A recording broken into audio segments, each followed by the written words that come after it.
We are at College Park, University of Maryland, the, quote, home field for the Baltimore Stars, and the defending champions are up against it. They sorely need a win against the Jacksonville Bulls to make the playoffs in 1985. Looking at the Eastern Conference standings, shaken by the happenings of last night, the shocker, Orlando 37, Tampa Bay 7. The Bandits had 7 turnovers in that ball game, and a big game for Orlando's Reggie Collier. Tampa Bay dropping to 3rd in the conference, behind the New Jersey Generals, who beat the Memphis Showboats 17-7 to move into 2nd place. The leader, Birmingham, will play Monday night in Houston. Also last night, the New Jersey Generals lost their quarterback, Doug Flutie, for 3 weeks at least, and maybe more. On this play, Memphis Showboat tackle Reggie White ran him down, slammed him down to the turf, and Flutie came away with a collarbone fracture in his left shoulder. New Jersey will play Jacksonville next week. Our analyst and commentator for our USFL telecast, Lynn Swan. Now, we watch these Stars in Philadelphia, if you will, develop into one of the top organizations to win the championship a year ago. But they have struggled all this season. And one of the main reasons was an organizational reason, an administrative reason. They decided to come into Baltimore, to College Park, Maryland, specifically to play their games. Every game for them is a road trip. New Jersey is closer to Philadelphia than this stadium is. So for the kids, they don't get a chance to settle. All the coaches who work 7 days a week wanted to stay in Philadelphia. But when the league decided to make the move to fall 1986, Miles Tannenbaum, the managing general partner, said, we're going to go up to Baltimore, and that's been a major problem, going back and forth. Yeah, but the problem is they are not in Baltimore. They are not in Washington. They're somewhere in between, and there is no great population center immediately adjacent to this area to support them. Jacksonville, on the other hand, has had tremendous support this season at home, and they've done well over the last 7 weeks, winning 6 out of 7. They certainly have. They struggled at the beginning when Brian Sipe was initially hurt in the first game of the season. Ed Luther came in, took them 7 games to find out just what they could do, and since that 8th game, they've gone 6-1. 6 wins and 1 loss, starting out with a win over San Antonio. They have hit a stride. This team is playing so well together. They're running the ball. Rozier, 2nd leading rusher in the USFL behind only Herschel Walker, who is on a record-setting pace. He's already broken the old record. Brian Sipe is now back. He is playing extremely well, and the offense has tremendous confidence now in their offensive attack with 2 quarterbacks who have proven they can win football games under pressure.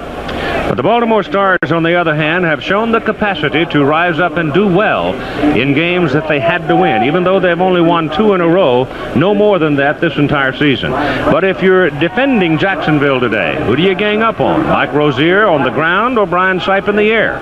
Let's have Tim Brandt put that question to Baltimore coach Jim Mora. Hey, we'll take it right to him, Keith, and we'll ask him about the defense now. When you're gearing up against a club like this, which has been as hot as Jacksonville, do you go after Rozier and try to key on him, or do you try to put the pressure on Sipe and stop the passing game? You got to do both, Tim. You really can't key on any one guy. You know, they do such a great job of mixing things up and keeping you off balance with their passing game and their running game. They throw to a lot of their receivers. So you just got to play a good, solid defense and hope you're guessing right at the right time. So many times when you talk to a coach, he'll say, well, this is the biggest game we've played. It's a big game. You take them one at a time. When you look at the season, I don't think you can say that today. This is a critical game for you, isn't it? Yeah, it's very critical. I think this is maybe the most critical regular season game this organization has had, this franchise has had. It's certainly the biggest game of the year for us so far. Can I say this club is a little bit healthier than it was earlier in the season? Well, I don't know if you can or not. We've got 4 starters that aren't suited up today, 2 on offense and 2 on defense. So, you know, we haven't been real healthy all year, but we're in pretty good shape. Final question. I don't think the Stars have been in this spot before, where you had to win to survive to get to the playoffs. Is that confidence you've had the last 2 years, is it still down in the pit of their stomachs? Yeah, I think so. This team has never lost their confidence all year. Even though we've had some tough losses, they've always felt like they could come back and win, and they have throughout the season, and I'm hoping they'll continue to do it and do it today. Good luck today, Jim. Thank you. Okay, Keith, we're all set down here. If the Philadelphia Stars, or the Baltimore Stars as they are now, the first 2 years, remember, they were in the playoffs. They were in the championship game the first 2 years as the Philadelphia Stars.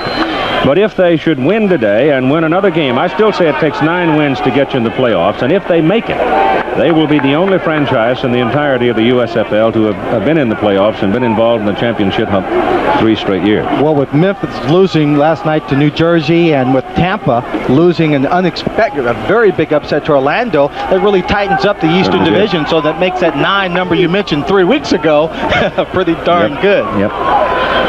Mark McCants will be the return man, the principal return man. Gary Worthy is back there with him, but they like Mark to have the ball as Jacksonville kicks off and we're underway. It is McCants 2 yards deep in the end zone. That might not have been a wise decision, though he does fight his way out to about the 17. And they will go to work now as the Baltimore Stars send Chuck Fusina out at quarterback. He's the KG veteran, a great competitor and a fine fellow. Behind him will be Kelvin Bryant and David Riley, and Bryant is yet to gain 1,000 yards this season. Alan Harbin will be in there, and he's going to start, Harbin will, with Fitzke, Victor Harrison, and Ken Dunnick, your tight end. Nope, it is not Harbin. It is David Riley who comes out.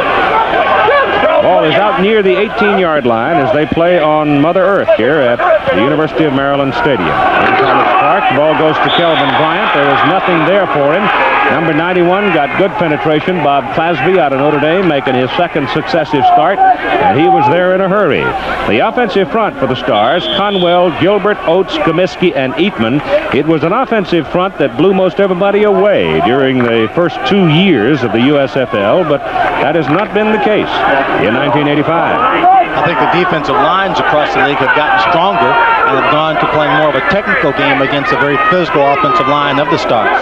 It is second down and close to 12 now as Bryant lost yardage. Kelvin's got the ball this time on a sweep behind Comiskey and Eatman, and there is nothing there again. In fact, he's going to lose another yard as Tom Dinkle and Keith Millard close in on him and make the play. Van Jakes, the left corner, also involved in it. The defensive unit for Jacksonville, Clasby, Nelson, and Millard. The linebackers are Dinkle, Beeson, Johnson, and Costello, and Dinkle and Beeson kind of dinged up.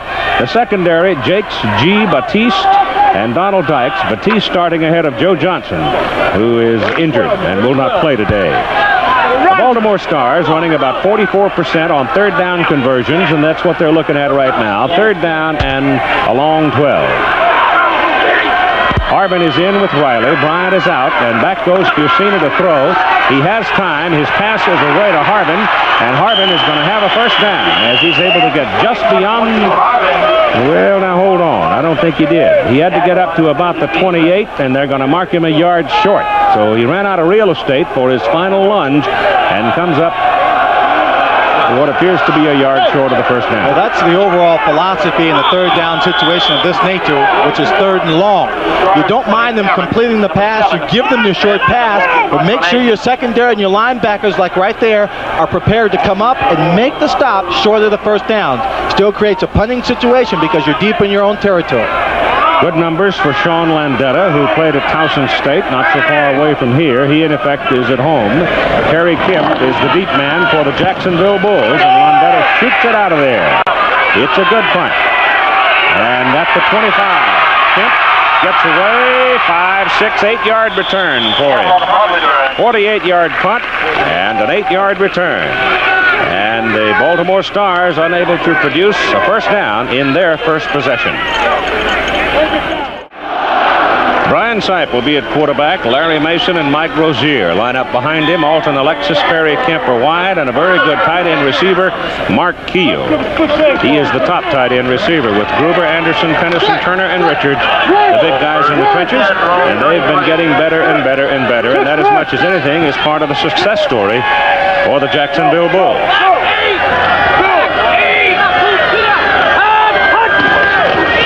Mike Rozier's caught behind the line of scrimmage by William Fuller. The big guy from North Carolina came slamming through and got right past the lead blocker in that sweep effort, and he jumps on Rozier back at the 30 for a loss of about 3.5 yards. The defensive unit for the Stars, Fuller, Moore, and Walker, with Jameson, Johnson, Mills, and Cooper, the linebackers, and the secondary of Sutton, Lush, Gibson, and Garcia Lane, and they're just getting Gibson back from injury. They go to the I formation this time and put Marvin Lewis in there in front of Mike Rozier. He's a big fella and he's a good blocker. And the ball goes to 89, Alexis, and Alton Alexis drifting in the middle as Brian Sipe, handling the ball well, faked it to Rozier and drew the linebackers in about 2 steps, and that opened up that short zone for Alton Alexis. Lindy Infante, the head coach for the Jacksonville Bulls, has developed a very ball control type passing offense. But on the first down, he lets Mike Rozier run, and if the running game proves to be tremendously successful, he will alter his game plan, which he more or less takes as he goes along, makes as he goes along, to run the game more and then go up top passing the football. First down, Bulls at their own 47. Rozier looking for some daylight in the middle, and there is none. Pete Kugler is still out and may very well not play anymore this season. Number 98 stepping into the middle is Mike Johnson, the inside linebacker, and he made the first contact. He is an inside backer that can really run. He came out of Virginia Tech. He has excellent foot speed, which is very important when you consider how many of the backs will come out of the backfield on pass routes, and the linebackers are responsible to cover them. Now, in the zone, that's not too difficult a task because you're guarding an area. But when you have to run with them man for man, oh boy, it becomes a foot race most of the time. They've got Marvin Lewis now shifting out of the backfield all the way to the sidelines as a wide receiver. Looks like man-to-man coverage. They give it to Rozier, and the Jacksonville offensive front people not able to bust a hole for him. Stepping in is Buddy Moore out of Eastern Kentucky, 260-pounder, playing that nose tackle position. He and Dave Ofer out of Penn State share it in the absence of Kugler. And this now brings up 3rd down and 8 for the Jacksonville Bulls, a ball just short of their own 49. Well, Keith, looking at the first few plays, it seems that the defensive unit has decided to gang up more on the running attack. Doesn't They it? stopped Rozier for no yards whatsoever, and the only good gain is the pass completion. 3 wide people in now for Jacksonville. As Matthews comes in, there's a penalty flag on the field. Sipe is caught back on the 40. The ball comes loose. Jacksonville recovers it. But you may very well have either movement by the offensive front. I think it was encroachment by the defensive. It was. It was. It was offsides on the defensive lineman. I think it was John Walker. It might have been the right defensive end that jumped offsides. Defense, number 99. Walker. Well, that's my one for the day. Well, it's little picky mistakes like that that make such a big difference and have made such a big difference all season long. I don't know what you call it. Here's a man who's trying to anticipate Sipe's count, but the old veteran varied the count, and he got caught in the neutral zone. Well, but it's still a 5-yard penalty and makes it 3rd down and short now. We talked earlier about Vince Tobin, the defensive coordinator, having to take some chances, play man-to-man, be more aggressive to put pressure on Brian Sipe. That play, although it was taken away because of a penalty, was a prime example of that. Scott Warner, number 25, came in on the blitz, was successful, but the penalty took it away from the defensive unit. And it's 3rd down and a short 4 now for Jacksonville.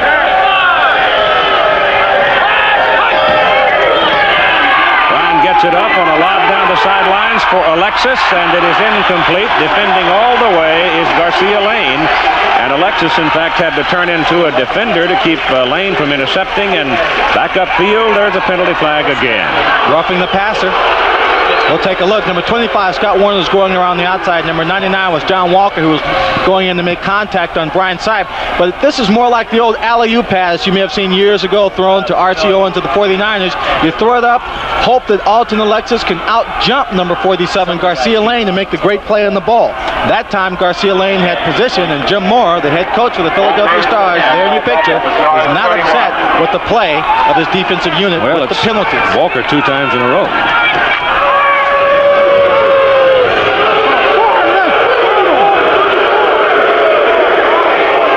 Is now at the Baltimore 31. 1st down, Jacksonville. Rozier. This time he's got a crack. And he's down to the 24. Sam Mills brought him down for the Stars. Keith, on that play, it just seems like Rozier's not getting there fast enough. The play's not developing fast enough. He had number 32, Larry Mason, out in front of him doing a pretty good job of blocking. Also the wide receiver, number 89, Alton Alexis.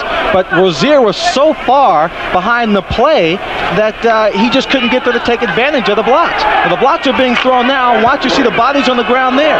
There's a hole, but he just doesn't get to it fast enough. He gained 7. It's 2nd down and 3. Rozier dives inside, and he's a little bit short of his 1st down, maybe a yard. Brian Sipe. I remember many was the day of the Sunday afternoon. We played against the Cleveland Browns, and we had to watch him complete pass after pass to his receivers there and just give us the toughest time in the world. The only thing we could say was that we prevented Brian Sipe from ever winning a game at Three Rivers Stadium. It wasn't until he was a football player for the New Jersey Generals that he won his first victory at that ballpark. The ball is near the 22. Got to go to the 21 for the first down. Third down. Rozier gets outside, and he's got the first down. A great block on the corner by number 57, Jay Pennison, and number 32, Larry Mason.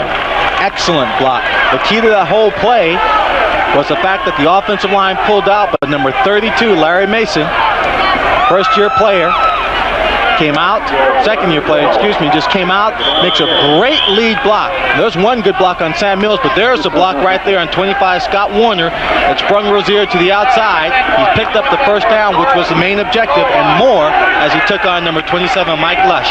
First and goal on the Baltimore 6-yard line. The Jacksonville offense has been a pass and 6 runs, all by Rozier.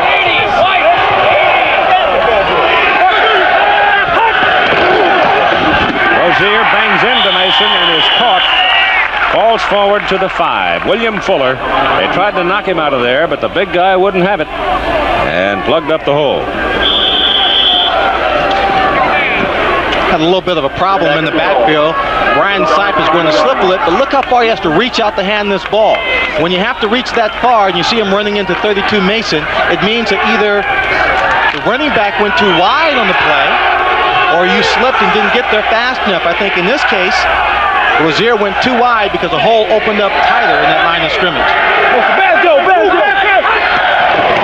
They blitz. Sipe gets away from it, throws in the end zone. It is no good. No? Mason caught it, but didn't have it inbound. Ooh, that was a pretty close call there. Mason makes a catch. I saw him tapping his feet there pretty quick, Keith. I didn't know whether, I didn't think he was that close to the sideline. We'll take another look. Number 27 is Mike Lush, the man who comes in, trips up Brian Sipe just a bit on the safety blitz. And watch the ball as it's thrown. Watch his feet. Both feet have to be in bounds. There's a catch. There's one. Nope. He steps with his right foot out of bounds. We talk about tapping those feet in. A good receiver will always drag that foot just to make sure it's on the ground. It is third and goal from the 5. Sipe belted down back at the 16. Blowing in is Mike Johnson. He was the blitzer, an inside linebacker. So a great defensive effort by the big people up front for Baltimore, and Jacksonville is taken away from touchdown range, and it gets Brian Franco into the ball game. Keith, don't you think that Jacksonville, Brian Sipe should have anticipated this blitz more? It's something this team has been doing quite a bit inside the 20-yard line, and I think they should have come up with something a little bit faster to take advantage of it. 30-yard field goal kick by Brian Franco. In the opening game of the season, these two teams, Jacksonville beat them 22-14, and Franco had 5 field goals, and he's got another one. So Franco has kicked 11 consecutive field goals, and he now has 102 points on the season.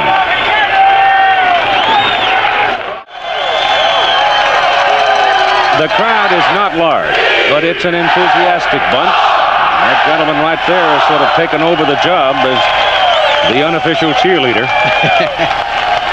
And Franco kicks off. Again, McCants is 2 yards deep in the end zone and coming out with it. This time he gets it to the outside. He drops the ball. It's a fumble, Keith. Dropped the football, and Jacksonville may have it. No. They ruled it not a fumble.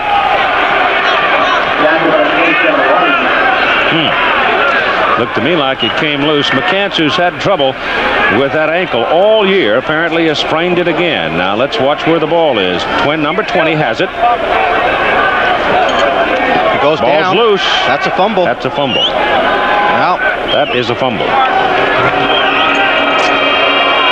There is no challenge, however, by Lindy Infante, the coach of the Jacksonville Bulls, and it's Baltimore's ball at their own 23. Mark Kent, who struggled with that ankle injury all year, is in obvious pain as he hobbles off after Baltimore. He fumbled the ball, but Baltimore keeps possession, and they come up now. Fusina has Kelvin Bryant lined up behind him. Ken Dunnick is the tight end. David Riley lines up in a slot, becomes an eligible receiver. He's a good one. He works the short area, and Fusino throws the ball right at his feet. Incomplete. Number 50, Terry Beeson, formerly of the Seattle Seahawks out of the University of Kansas, was linebacker covering on the play. He's doing a good job of staying with Riley. But Fusina, seeing that he was covered well, put the ball in the ground and was not sacked in the process, so it makes it 2nd and 10.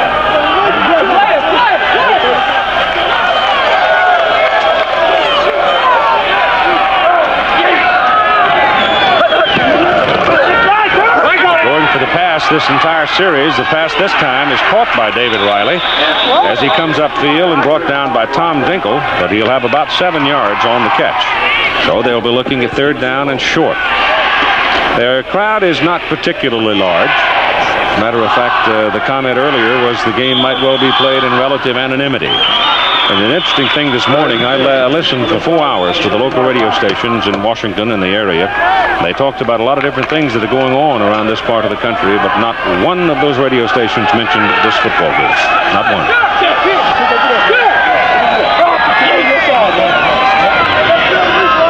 It's more like 3rd down and 5. Fusina's pass is away, caught by Kelvin Bryant. Bryant has his first down. Great effort by Kelvin Bryant. Another Tar Heel from North Carolina, from Tarboro, and Kelvin puts him out on the 38 for the first down. They've been trying to get the ball more to Kelvin Bryant coming out of the backfield, and here you see how his instinctive style and his elusive ability aids him when he gets downfield. He only needs maybe another yard here for the first down. He breaks out of an arm tackle of number 23, Donald Dykes, picks up another 4 yards for the first down. It's 3-0. Jacksonville leading on a 30-yard field goal by Brian Franco with 4 minutes roughly to play in the first quarter. Fusina gives it to Bryant, running in the middle. Kelvin breaks away from one man, and he now gets loose. And Kelvin Bryant, with another great run, takes the football to the Jacksonville 45.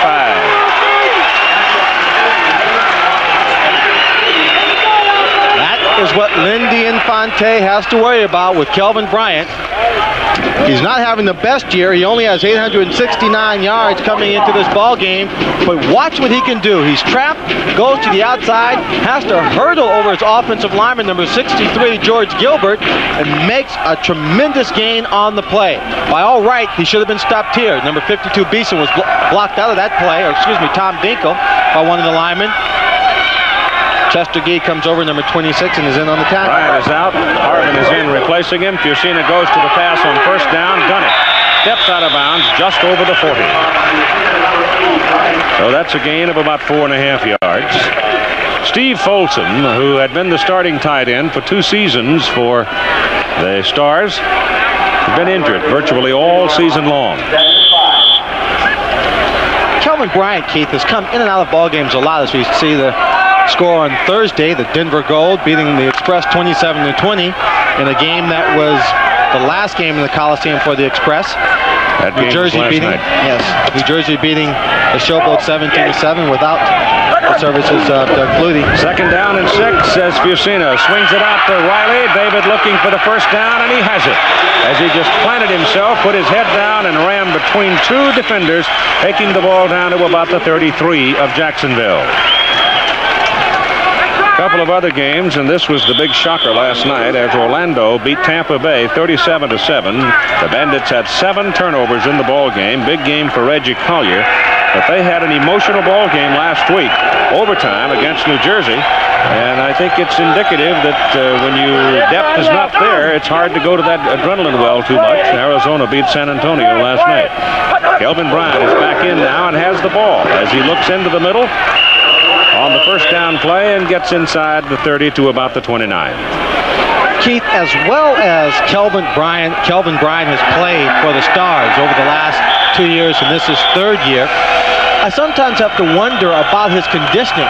because every game we've seen him play, he does consistently come in and out of the ball game. Now, we're in the first quarter of the game. True, he had a couple of good plays, a couple of good runs, but then he comes out of the ball game for 2 or 3 plays, and then he has to go back in. I think without him, you lose a great deal. When he does that throughout the entire ball game, you hurt your offensive unit. You've seen his pass is incomplete, thrown under pressure. There was a blitz coming from Derek Batiste, number 28, the strong safety. Chuck is now 5 out of 7 for 38 yards. Played his college ball at Penn State. Batiste played his college ball at McNeese State. Batiste was a young man who came in the second half of the ball game against the Birmingham. Yeah, last 2 minutes he became a star. Picked up 2 good passes and couldn't return one for a touchdown, I believe. Yeah, he just had a great day. Just inside the 29, 3rd down, call it 6.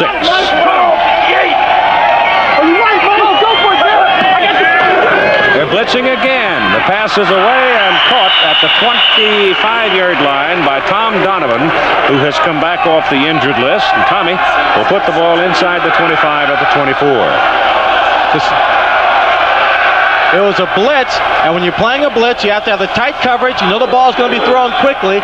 22, Van Jakes makes contact, looks up, sees the ball being caught, then makes a tackle right away. He knew he was close to that first down marker, but the Stars do not make the first down. It was a good tackle on his part.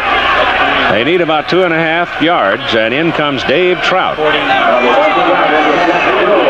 He is the 2nd all-time leading scorer in the USFL, and he comes out now with a 41-yard field goal effort. Tim Reardon, reserve quarterback, takes a high snap, gets it down, and Trout hits it. Good. So we've swapped field goals in the first quarter of play with 52 seconds to go in the first period. It is now the Stars 3 and the Bulls 3. That's Irv Eatman, the big offensive tackle. And he's had a bit of a rough season. He has not been the dominant force on the offensive right side that he himself feels he should be. But at the same time, a point that Lynn Swan made, that the rest of the league has strengthened itself along the defensive front, and it's made it a little more difficult to walk up to the line of scrimmage and say, hey guys, here we're coming right over you. Well, it's not that easy anymore. No, it's not. It's great to be the new kid on the block when people don't know of your talent. And once people find out what you have, then they find out the ways to offset that edge that you would have. Dave Trout, a very high hanging kick, and it's taken back at the 9-yard line by Reggie Butts. And there's not a whole lot there for Reggie. He comes back to the 20. The ball was up in the air a long time, and that enabled the Stars to get down and cover him for a short return.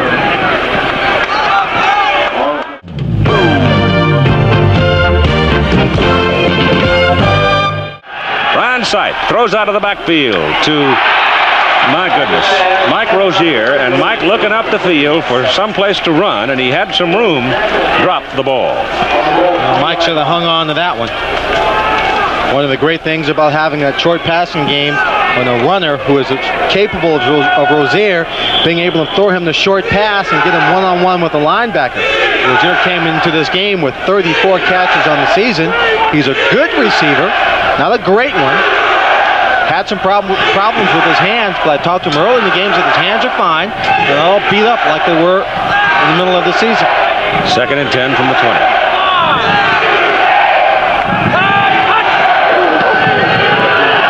Sipe again throws, sidelines, Marvin Lewis. Lewis is going to get the first down. He's a big back out of Tulane. Just puts his head down and bangs on up the field. He weighs 225 pounds. And against Jonathan Sutton, he had some leverage because Jonathan comes in at 195.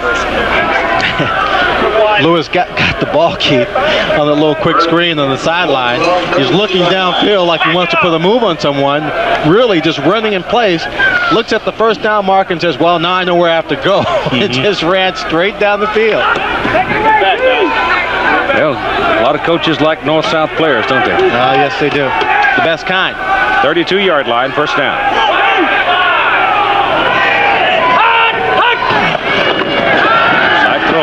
Good protection. Now dumps it off, and that'll be incomplete. Rozier was the safety valve, and Brian started to run, and then decided to save his body a little and overthrew Mike Rozier. Time just about gone in the first quarter of play. They got one more snap. You'll notice as we take an isolated look at number 95, William Fuller, coming on the pass rush, that Brian Sipe, with his experience not being a running quarterback, is not going to dance around a lot. He's going to get in that pocket, look downfield, find his receiver. If he can't, he won't run from right to left. He'll step up to the pocket, run straight ahead, or dump it off out of bounds. That's why he's got an artificial ligament in his shoulder. We'll have that story for you at halftime as Tim Brandt talks to Brian Sipe. A little rollout here. He has to dump in a hurry because he turned right outside and right into Big George Jameson out of Cincinnati, and he overthrew his target, and the first quarter is over. So after one at Byrd Stadium, University of Maryland in College Park, we're even. Jacksonville Bulls 3 and Baltimore Stars 3. The Jacksonville Bulls are looking at third down now and about 10 in the offensive possession that produced the 3 points, the field goal by Franco. There was one pass and 7 Mike Rozier runs. In this possession, there have been 5 passes and no rushing efforts. Even more importantly, no penalties against the Philadelphia Stars, which sustained that first scoring drive for the Baltimore Stars. That sustained the first drive for the Bulls. Sipe steps away from the pressure, delivers the pass to Larry Mason, and Larry Mason, on a good individual effort, is going to pick up the first down for Jacksonville. Sipe just managed to elude the blitz, and in particular stepped away from Dave Ofer and completed the pass. Well, an afternoon like this should be a great day, or potentially a great day for Brian Sipe passing and his receivers. If the offensive line can pick up the blitz, give him just enough time, his receivers will be working against a lot of man-to-man coverage, and that should be where they excel. And the Jacksonville offense is built on the short pass, which means a quick pass. This time Rozier gets the ball. And straight ahead to midfield. 5-yard pickup on that carry as we go into the second quarter of play. A 3-3 ball game. Coming into this ball game, Baltimore's record was 7-6-1. Jacksonville 8-6. Memphis lost last night to go 8-7 on the season. So the winner of this ball game is going to go past the Memphis Showboats in the Eastern Conference standings. Jacksonville in particular has a tough remaining schedule. Whoa. Deep drop this time by Sipe. And it is intercepted. It's a pass that got away. He thought Alton Alexis was going to come across the field hard. Alexis didn't come hard. And Sipe threw the ball right into the interceptor's hands, Mike Lush. The receiver coach will bring Alton Alexis over to the sideline and have a talk with him for not coming across hard. He causes this interception. Brian Sipe thinks he's coming across, puts in a good pass. Right there, he doesn't. He's standing in the hole. He doesn't come across, doesn't make the catch. That's the first turnover in this ball game. It's a tight ball game at 3-3. We'll see if they can take advantage. The interception of Brian Sipe now has put the football at the 35-yard line for the Baltimore Stars. Sipe now talking to Lindy Infante there about the play that got away.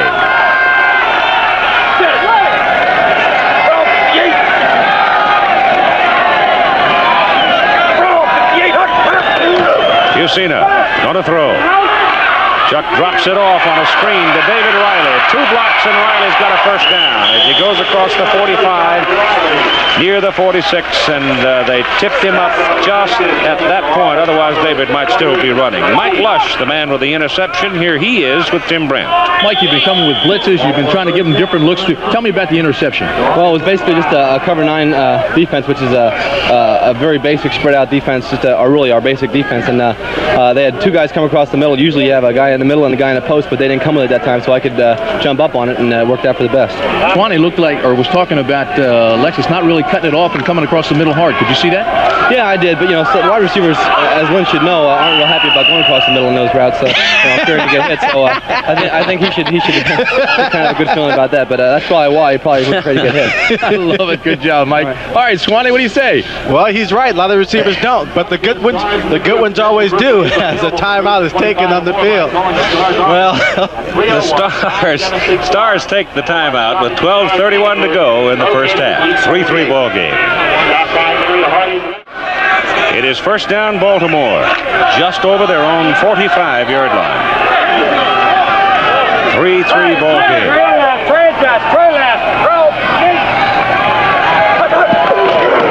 Kelvin Bryant gets whipsawed there in the middle and picks up about 3 yards. Joe Costello and Terry Beeson, the principal tacklers for the Jacksonville Bulls. You have to get a lot of helmets and shoulder pads on Kelvin Bryant to bring him down, to let him feel that he's in the ball game. Make sure he doesn't break too many big gains on you.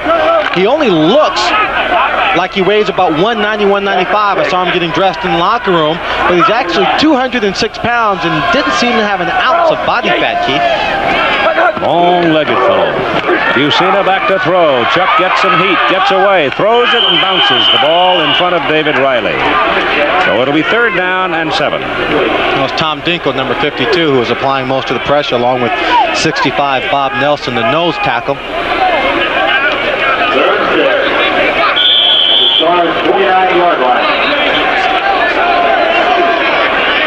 Jacksonville goes north next weekend to play the New Jersey Generals at Giant Stadium. Of course, the story out of New Jersey, while Herschel Walker had another big night and is closing in on 2,000 yards, Doug Flutie has a broken left collarbone and is out for at least 3 weeks. Ron Reeves figures to be the man to step in at quarterback for the Generals. Third down and 7 now as Chuck Busina drops to throw. Just gets away from Millard, and the pass is incomplete. The pass intended for Victor Harrison.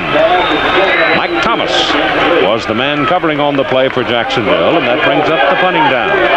The Baltimore Stars are without the services of Herbert Harris and Willie Collier, both wide receivers. Both receivers were big catch players who came up with the tough ones and the deep passes in the ball game, so it's going to hurt the offensive passing game of the Stars today. Sean Landetta's second punt. His first went 48 yards. He has to hustle a little to get this one out of there. And it is Perry Kemp. Back to the 20. That's a 39-yard punt by Landetta, and he, as I said, had to hurry because the pressure was coming from the outside. It's Kelvin Bryant on the sidelines. Ryan Sipe on first down from the 20 sideline. Good for the first down. Caught by Alton Alexis and marked at the 31-yard line. Tim Brandt now with Kelvin Bryant. He seems loose today, Keith, and very pumped up. What is it? What is different today? Are you healthy finally? Yeah, first I'd like to say hi to my brother named Earl in New York. I feel pretty good, and I'm just ready to play. We need this game, and I'm pumped up. They say the great ones really get going when they need it, and you seem loose. You're looking for those openings today, and you're taking them. Yeah, I feel good. I'm just going to try to run hard and just try to give 100%. All right, Keith. Charging $15 for that personal greeting. On first down, Sipe again throwing. Now gets it off over the middle. That man was available to him a little earlier, Mike Rozier, but he looked downfield and wanted to go deeper to Kemp, but then came back to Mike, and by the time he came back to Mike, there were a whole lot of stars jumping on Mike. Well, you see, we'll watch Rozier coming out of the backfield. The offensive line was giving him all kinds of time to throw. The receivers were running downfield, but they were playing a zone defense. The zone gets back, the linebackers get back, and they just sit and wait. And when you decide to dump it off in front of that zone, they just get a running start and tee off on whoever is making that catch. Second down, 6. Little quick one, and Alexis had it, but had his feet slide out from under him. He was in a bit of an awkward posture and couldn't pull it in. So, failing to reel that one in brings up third down and 6. He's not getting his body behind that ball, Keith. The ball's thrown out there, and maybe it was thrown beyond him a bit. He was trying to reach out and grab it, but his body's in one spot. He's reaching further downfield for the ball. He's got to get upfield, get turned, protect the ball, have the ball come into his gut to protect it so he can't be stripped, and he would have had the first down. Let's see if they blitz here. They don't show it at this point. 4-man front defensively, and they're coming. Sipe's pass is away, and Alexis is wide. Oh, it is Kemp, wide open. Terry Kemp takes the football down to the Baltimore 42. Number 23, Antonio Gibson from the Baltimore Stars, was the man covering on the play. It looked as if he may have fallen down. I don't know if he fell down because he just slipped or because he was faked out, because as Perry Kemp came across the middle, he was sprawling on the ground, and you might see him here on the top of the screen. You see the ball being thrown. Kemp's coming in there uncovered, and that's because Gibson is on the ground. Very fortuitous play for the Jacksonville Bulls. Well, they're just picking away here, nickel and diamond, and they're now on the Baltimore 42, first down. A 3-3 ball game with 9 minutes to go in the first half, and here's another short one. Rozier gets out there one-on-one, and Mike dives across the 40 to the 39, where number 98 lands on top of him. That's Mike Johnson. Jonathan Sutton actually made the tackle. Mike is trying to figure out what kind of move to put on him. Shall I give him the old Nebraska run you over, or one of my new give him a hip and take it away moves I've learned since I've been in Jacksonville? He tried the combination of the both. It didn't work. Preservation of the body, I would think, in that circumstance. You know you're going to get a lick. However best you can take it where it'll do the least amount of damage. Second down and 7.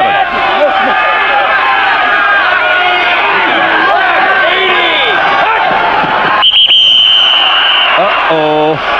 Might have been the Buddy Morris, a nose tackle, but it might have been the center, number 57, Jay Pennison, that moved the ball or jumped. Nope. Goes against the Stars. Contact on the center. Okay.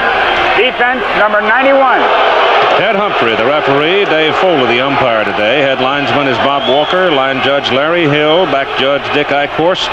Side judge Don Gassaway. And the field judge is Wesley Ward. You see right there, Buddy Moore, number 91, making contact. A little bit of a head slap.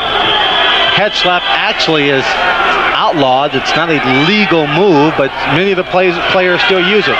A head slap being the defensive lineman coming off the line of scrimmage will take his hand and slap the side of the helmet of the offensive player, ring his bell a bit, then take the other arm and come over the top, swim right by him. Remember the old days when they had the hole in the side of the helmets? Well, you could really do it. Oh, yeah.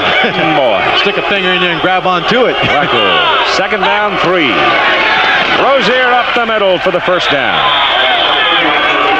John Walker's there to get him. Mike played his college football for Tom Osborne at the University of Nebraska and won a Heisman Trophy. John Walker played his football at Nebraska Omaha. And that time they met. You know, it's very interesting when you play for Nebraska, as Rozier did, and they had such a great offensive line. Dean Steinkühler, among the leaders on that offensive line for Nebraska. Mike Rozier really didn't have to develop a lot of moves, Keith. He just go through those big holes, run straight down the field, and it was nothing but daylight. You'll be okay. Step over the chain. Looking at the chain here. Now he's a professional. He's got to work a little bit harder, develop those moves, and I think he's coming into his own here in Jacksonville. Well, I think Mike was stung somewhat by some people got on his case. When he played the first year with the Maulers. Yeah, no question about it. And the media, as you well know, these days can get on your case, right or wrong. Well, they were all over his case because of the way he signed with the Pittsburgh Maulers right after the Orange Bowl was played. There was some speculation as to whether a contract might have been negotiated before the Orange Bowl game was played. That was not proved, however. He went on to play with them. Lots of injuries for him in his first year before that team went under, and now he's playing with the Jacksonville Bulls. Here's Sipe on a play-action rollout. Pass is caught by number 82, Mark Keel, the tight end. The first time today that Mark has seen the ball. And there's a penalty flag trailing in the wake of that big play. Ball is down at the 11 of Baltimore, but let's see about the flag. I'm looking over at number 60, Gary Anderson, the left guard. Defense, number 98. Penalty is declined. He was pointing at the defense, so. That's the 4th flag against the Baltimore Stars, Swanee, and each time it has hurt them. Stars, the 11-yard line. So that play is good down to the 11 where it's first down Jacksonville. And we talk about timing. You know, what time of the year you get an injury and whether it hurts you more or less in a ball game when you get a penalty. They could drive the length of the field and get a penalty starting at the 10-yard line for 15 yards and it means nothing. But to get a penalty down here means you're putting them in field goal position, you're keeping the drive alive, or you could possibly give them a touchdown. They're showing blitz. And he fumbles the football, and the Stars have got it. Brian Sipes sensing the blitz, and Baltimore didn't disguise it. They just sent everybody, 8 people up there and said, we're coming. And as Sipes pulled away from center, he didn't come away cleanly with a snap, and the Stars have recovered. Mike Johnson has the ball. Number 27 is Mike Lush. He's standing behind the center. He's faking. No one knows which side he's coming to. He finally gets in the hole. The ball is snapped. I couldn't tell whether the ball got back or not. We'll take a look. The ball comes up. Sipes pulling back. The ball's there. Brian just didn't grab onto it, backing away from center. Big turnover. Oh, is it a big turnover? Comes at 6:39 to go in the first half. Baltimore will take over the ball at their own 12.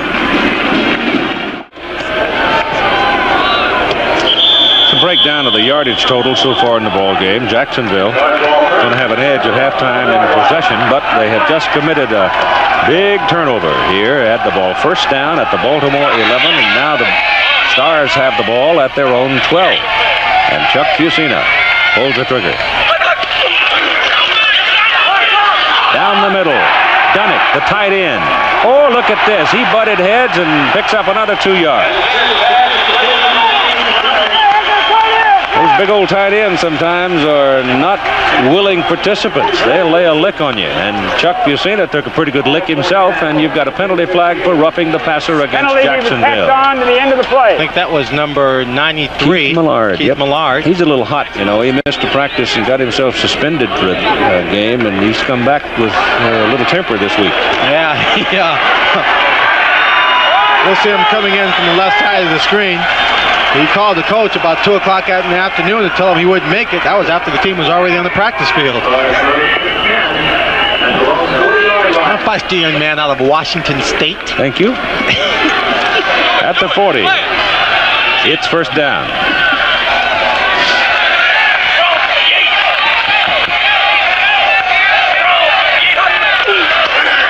You've seen it. Good protection. His pass is complete to Dunnick again, and again the tight end is upfield for a first down. Knocked out of bounds at the 46 of Jacksonville. Well, we saw two kinds of Ken Dunnick right there in the last 2 plays. First one was the old Ram, just butting heads and knocking people down and bouncing back to pick up more yards. This time he gets on the sideline, thinks a little bit more about that contact, dances for a bit, and goes out of bounds. But both times he's picked up first downs. Kenny out of Memphis State, 6'6", 245. Big target. Kelvin Bryant. Here's the speed. And he's about the 43. Vaughn Johnson stayed with him. Vaughn played at NC State in Raleigh, and Kelvin at North Carolina in Chapel Hill. A lot of Carolina boys on this Baltimore ball club. I think North Carolina might be one of the territorial schools for the Stars. And Dick Crum's got a pretty good program going down there.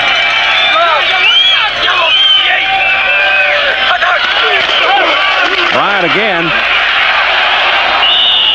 Number 91 got him by the leg, Bob Clasby, and kept him from spinning away. Otherwise, he might have gotten away from Costello and gone on some. Ball goes to the 39. They've got to go to the 36 to get their first down, so they need 3 on third down. Kelvin now 7 carries for 29 yards. Scott Fitzke coming into the ball game. Dunnick going out. Fitzke and Fusina, teammates from Penn State. So is Tom Donovan on that team. That was a great team. They had great teams and those people with Penn State. There's the shot. And the pass is caught by James Caver out of Missouri. And Caver getting playing time because of injuries to Collier and Herbert Harris. And he makes the first down catch.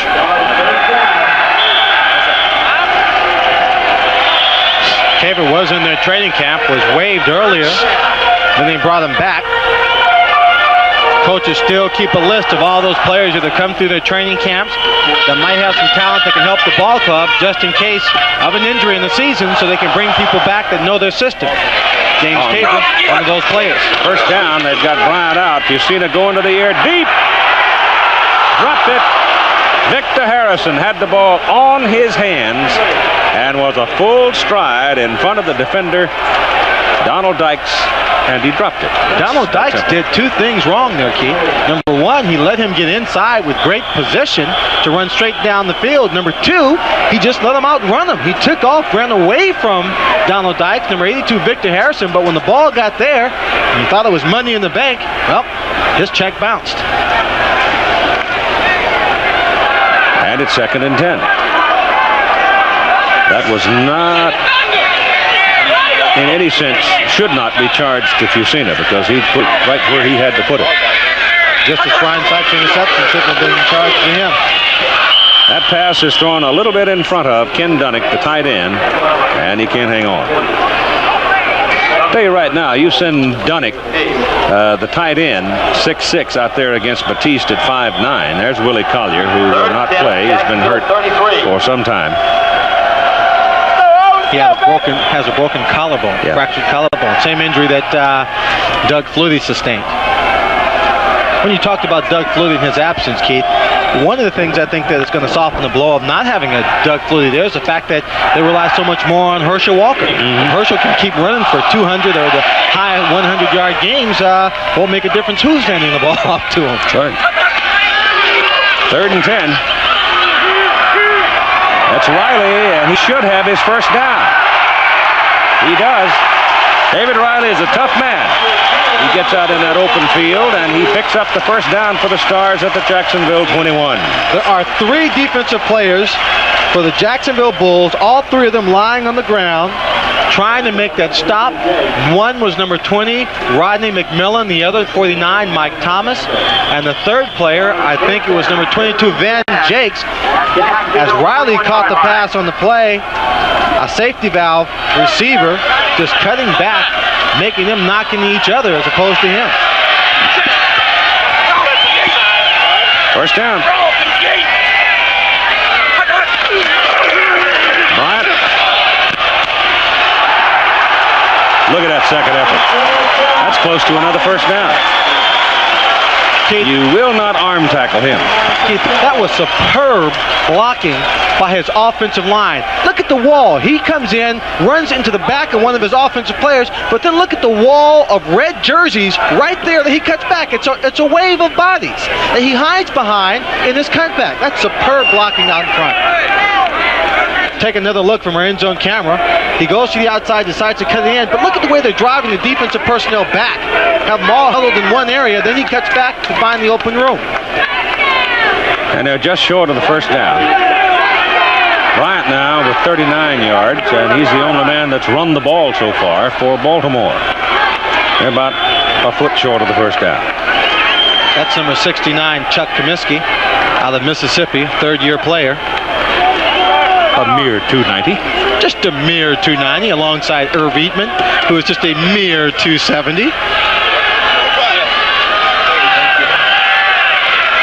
I'll tell you, if this is one of the 4-H shows, one of those fairs, they both have blue ribbons hanging off of them.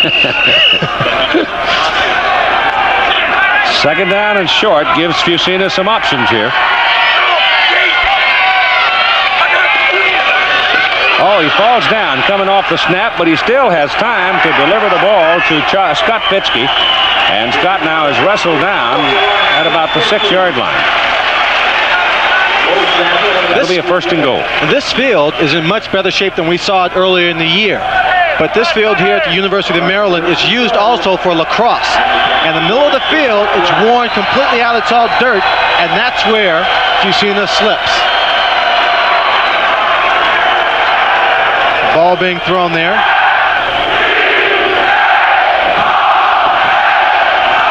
All right, first and goal from the Jacksonville 6. 68. Remember, the Bulls had it down on the 11, first down, turned it over, and Baltimore has come marching back. Rodenberger comes in there as an extra blocking back. And they sweep it left. Rodenberger out in front, Riley out in front. Bryant is in there for the touchdown.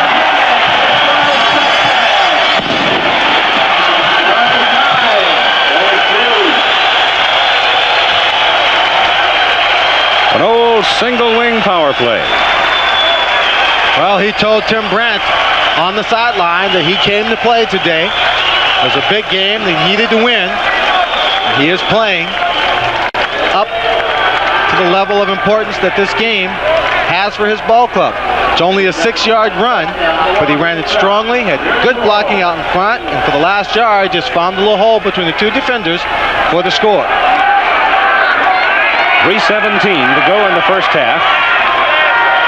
Dave Trout trying to make it 10-3, and he does.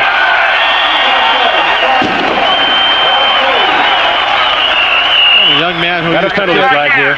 We used to tease Dave Trout about kicking field goals down in Brazil, where he lived for many, many years. His family was down there. Penalties against Jacksonville. They'll waive that off. Either that or tack it on with the kickoff.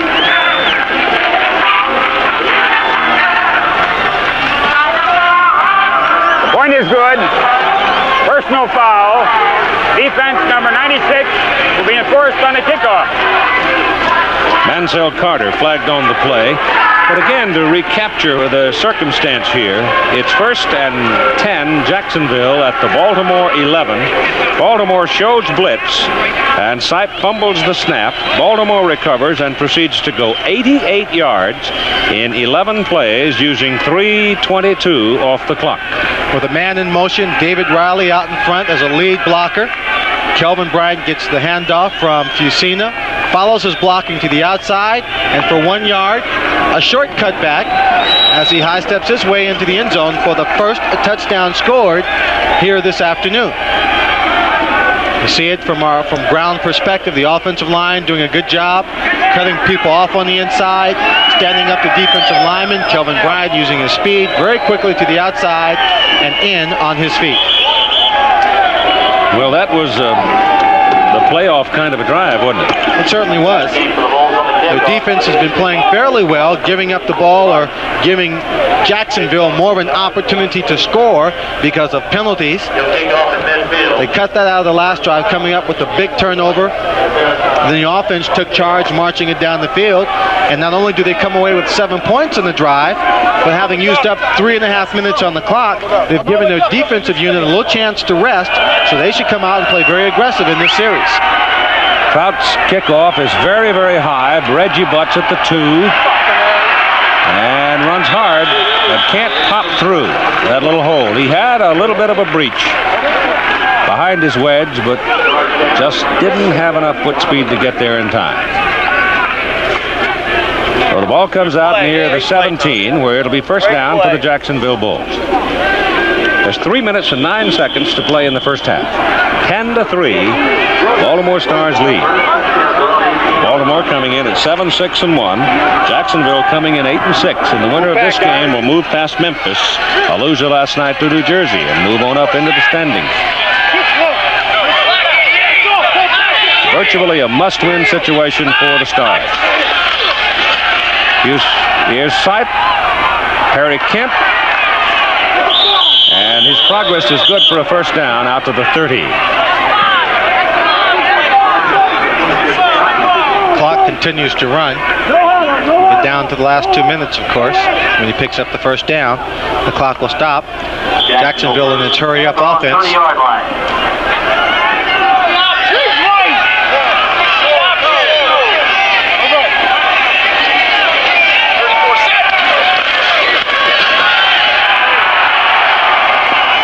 Sipe's pass intended for Alexis is going to be a holding call over there against Garcia Lane, I think. Keith, that was very interesting. They had number 32, Mason, the running back, who was split wide, and had Jonathan Sutton, the left cornerback. Holding. Defense, number 47. First down. That was Garcia Lane who was called on. Sutton was playing in man for man. We'll take a look at the penalty. Number 47 is Garcia Lane, the man called for it. He's a far cornerback. You see right there. Receiver goes in right there. Grabs his shirt. Very obvious.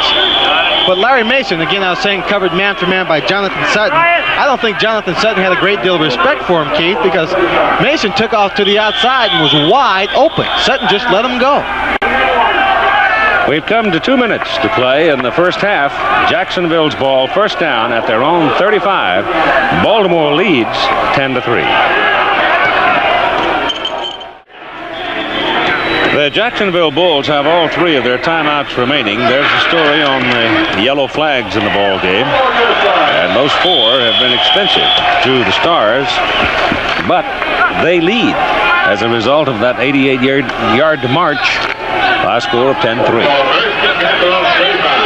Big question right now, and probably coming back for the second half, is can Jacksonville now move the ball down the field and not make the mistakes when they're in scoring territory?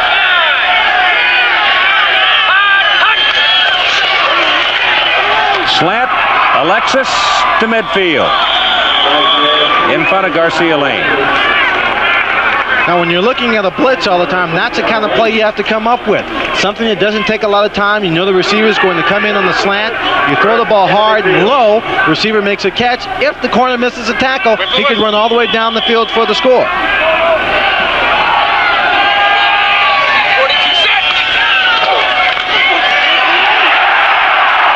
Sipe gets away, and the ball bounces off the shoulder pad of Mike Rozier. And Mike had 20 yards in front of him. Well, Mike called for the play. He saw Brian Sipe in trouble. Brian threw it to him, but Brian Sipe was stepping up in that pocket. It looked like he might have wanted to run the ball, may have thrown it a bit harder than Mike Rozier expected it. Thus, the drop pass. Now, that's 5 that have been dropped now. 5 passes that were catchable.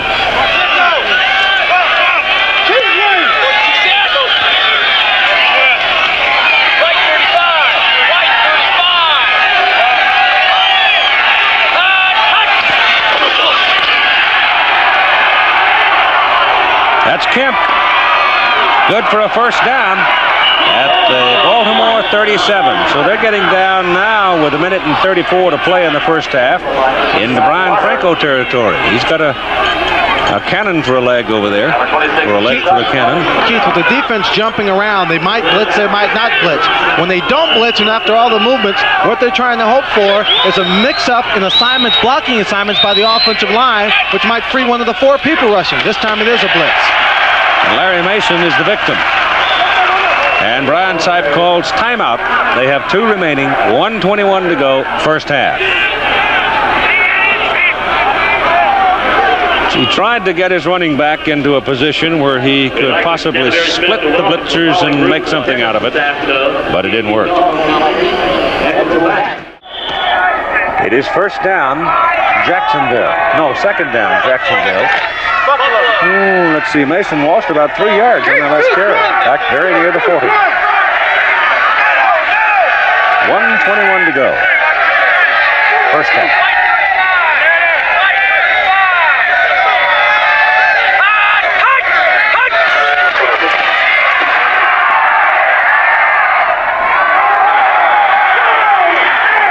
Well, Aubrey Matthews is screaming for an interference call there against Antonio Gibson, but the ball was thrown behind him.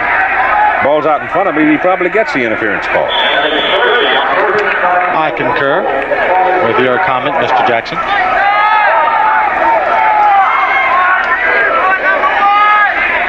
Speculative at best. I know about those. But accurate speculation.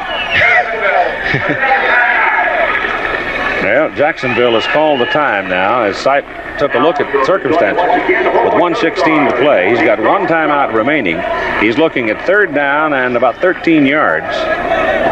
And I'm sure Brian Franco would like to have him pick up at least 12 of that to give him a little better shot. And I think the defensive unit was hoping he picks up some of that, because if he doesn't get anything at all, with 1 minute and 16 seconds on the clock, if he reels off about 10 seconds on the play, then the Baltimore Stars would have an opportunity to move the ball down the field and possibly get in field goal range for David Trout. And Baltimore has 2 timeouts remaining. We'll visit with Brian Sipe on his comeback from shoulder injury. We'll show you a report on the conclusion of the climb of the Lost Arrows Spire out in Yosemite National Park. And we'll take a look at some highlights from last night's New Jersey-Memphis ball game, which to some degree surprised me a little bit, the lopsidedness of it, because New Jersey pretty well had control of that ball game, 17-7. Herschel Walker went for 209 yards. He is on a roll. 3rd and 13.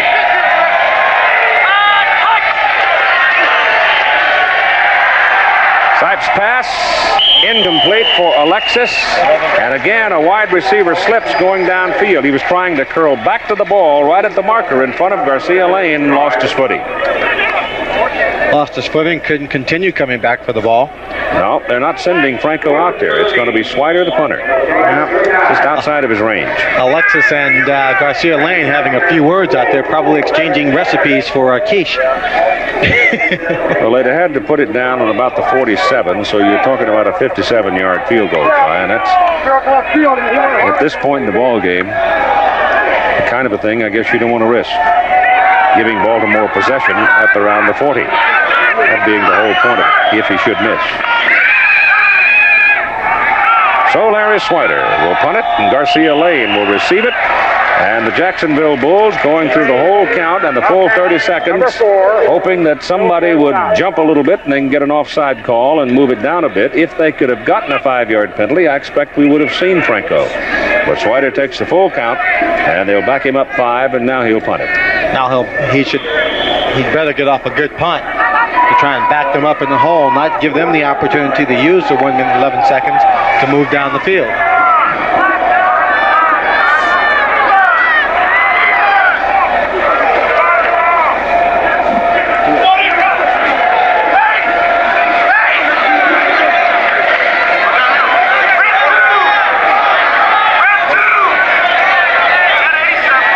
Maybe he's going to take another 5. Nope. Mike Lush putting some pressure on him, but Swider gets it high in the air, deep downfield, kicks it into the end zone. It had a chance to kick out, and there was a Jacksonville man down there hoping to be able to do something with it, but he got knocked out of the way. And the ball went on into the end zone. Number 87, McCurley, who's a wide receiver. It almost looked like he might have been blocked in the back heat. He was already down there at the goal line. Had he not been blocked and could have turned around, he could have downed that ball at about the 2-yard line. So you've got 1:01 to go in the first half. 2 timeouts for Baltimore. Stars have the ball. First down at the 20 and lead 10-3.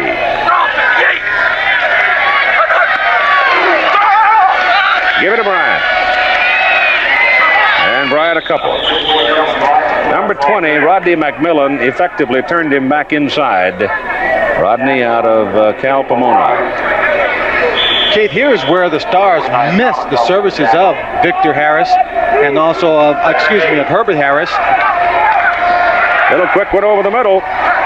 And it goes to James Caper, who's across the 30 for a first down. And of course Willie Collier, because they were such big play receivers. Willie Collier had the kind of speed you could send him downfield, put the ball up in the air, and you know he'd get down there. That's number 63, George Gilbert, lifting off. Offensive guard Dugan comes in to replace him. Yusina trying to go deep, but has to get rid of it in a hurry, and Kelvin Bryant twisting around and still running out of bounds. He's up at the 37 with 23 seconds remaining on the clock.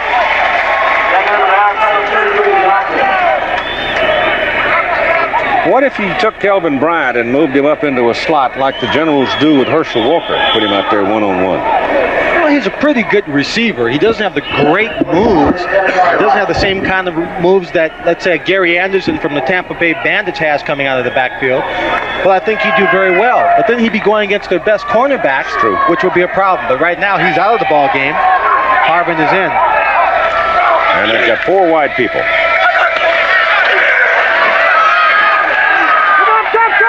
Pass is complete at midfield. Drilled to Scott Fitzke. Double coverage, but Scott turned back into the ball, and Chuck Fusina was on the money with 17 seconds to go. And as the chains are moved after the first down, the clock stops. So they're still sitting there with 2 timeouts. 49-yard line now. A 15-yarder, and Trout may be in business. There it is, but it's overthrown, intended for Fitzke down at the 35. 11 seconds still on the clock, enough time to pick up a first down, get the clock stopped. Then how fast can David Trout run out into the field, set up, and kick the field goal? Well, they got a timeout. They got 2. They can use that. But Trout will take a shot at it. If they get that thing inside the 40, he'll have a whack at it, I bet you. I talked to him in the locker room before the game, and I told him he looked a little bit heavier. Told him he's been working out, picked up about 8 pounds lifting weights, and he might just have a little more leg to reach it, Keith. Snap is fumble. Still rolling around, finally picked up by Alan Harbin, and he's dropped all the way back on the 30, and so much for your field goal business. 3 seconds. Clock runs out. So at halftime, it is the Baltimore Stars 10, Jacksonville Bulls 3. Back with today's halftime activities after this message and a word from our local stations. We're at halftime, Byrd Stadium, University of Maryland in College Park, 10-3 ball game. The home team is out in front in a must-win situation for them. Both relatively conservative, I thought, in the first half. Last night up in Giant Stadium at the Meadowlands in New Jersey, 45,682 on hand as the New Jersey Generals played the Memphis Showboats, and Herschel Walker had a big night. 9th consecutive game in which Herschel has gone for more than 100 yards. He picked up 209 on 29 carries, but here was the play that took some of the breath away from the New Jersey Generals as Doug Flutie, rolling out here on a bootleg, is caught by Reggie White. And Reggie runs him down, slams him down on the artificial surface, and Flutie comes away with a fractured left collarbone to be out at least 3 weeks, but possibly back in time for some of the playoffs for the Generals. New Jersey last night, in winning the ball game by a score of 17-7, won their 7th consecutive game at home this season, and here Herschel Walker delivers the second touchdown as he slams in. That made it 14-7. They added a field goal by Ruzek to make the final score 17-7, and Herschel Walker now with 1,967 yards on the season, heading for a 2,000-yarder almost for sure. But in losing Flutie, it appears now that Ron Reeves will step in at quarterback for the New Jersey Generals. The man, of course, that left New Jersey when Doug Flutie came to town was Brian Sipe, who is the quarterback of the Jacksonville Bulls. We visit with him now as Tim Brandt talks to him. The signing of Doug Flutie caught the attention of the entire nation, but no one felt its impact more than the time-tested veteran Brian Sipe. The encumbrance was obvious. 2 quarterbacks, high salaries, thus the announcement by Generals President Jason Seltzer. The Generals today traded quarterback Brian Sipe to the Jacksonville Bulls.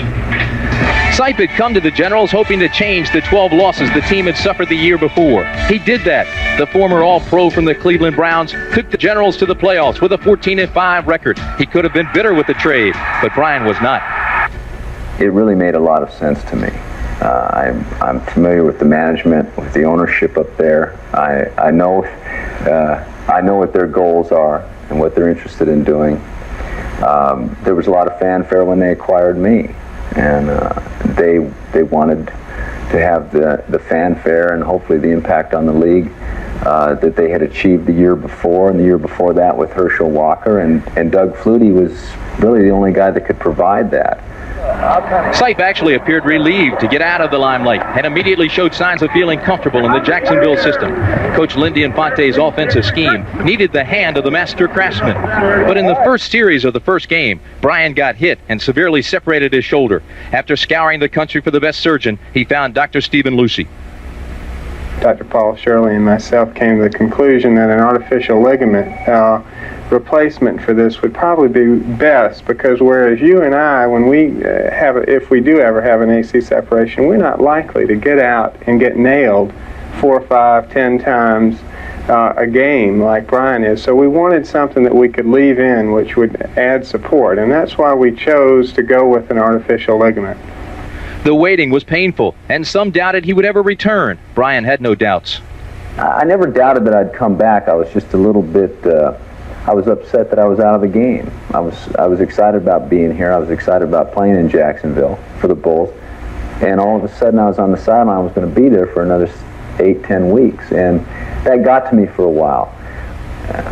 There's a certain set of circumstances or situations that'll tell me when it's time to hang it up, and for some reason this injury never qualified as one. I never doubted that I'd be back from it, and it's responded beautifully. But Brian Sipe is 35 years old now. In 1980, he was voted the MVP of the National Football League. He went to the Pro Bowl. The father of 3 has apparently come back successfully from the shoulder reconstruction. But last week, he suffered a concussion. Having been to the top, you have to wonder why he continues. I just enjoy it. I'm a competitive person. I'm a person that enjoys the unique situation that athletes are in, professional athletes, and the camaraderie, but also that competitiveness, that adrenaline, and all those things, and they're still happening in me. Right now at halftime here at Byrd Stadium at College Park, Maryland, Brian Sipe's Jacksonville Bulls are trailing in the ball game by a score of 10-3.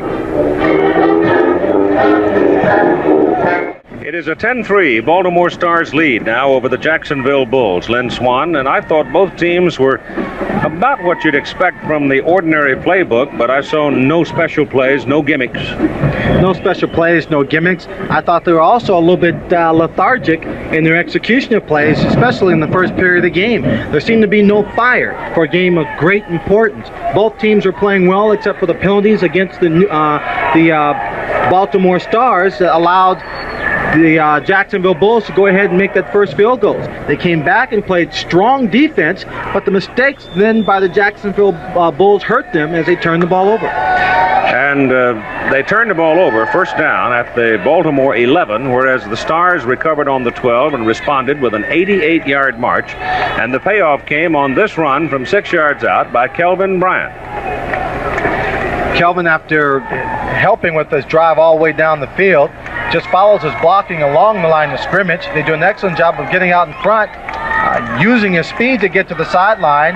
A relatively easy run because of the great execution on this drive.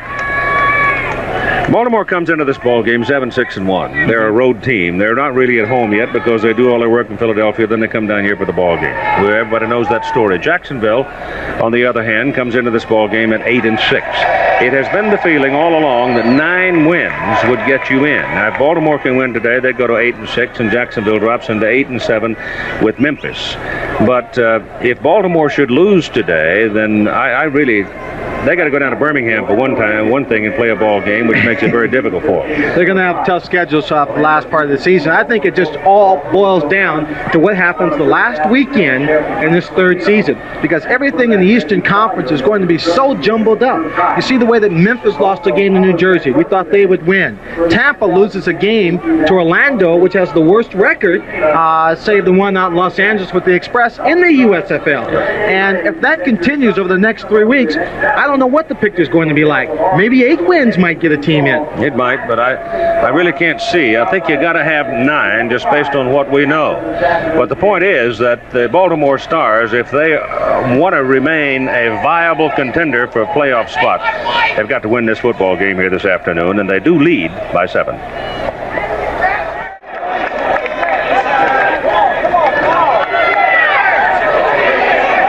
The stats on Brian Sipe in the first half, I should point out to you that 5 passes were in effect dropped on the money and could have been caught. I always like to say could, not necessarily should. And so we're ready to go with the second half of play as Chuck Fusina now warming up with numbers of 15 out of 22 for 134 yards. The Baltimore Stars kicking off to the Jacksonville Bulls. It's a very short kick up at the 11-yard line. Reggie Butts.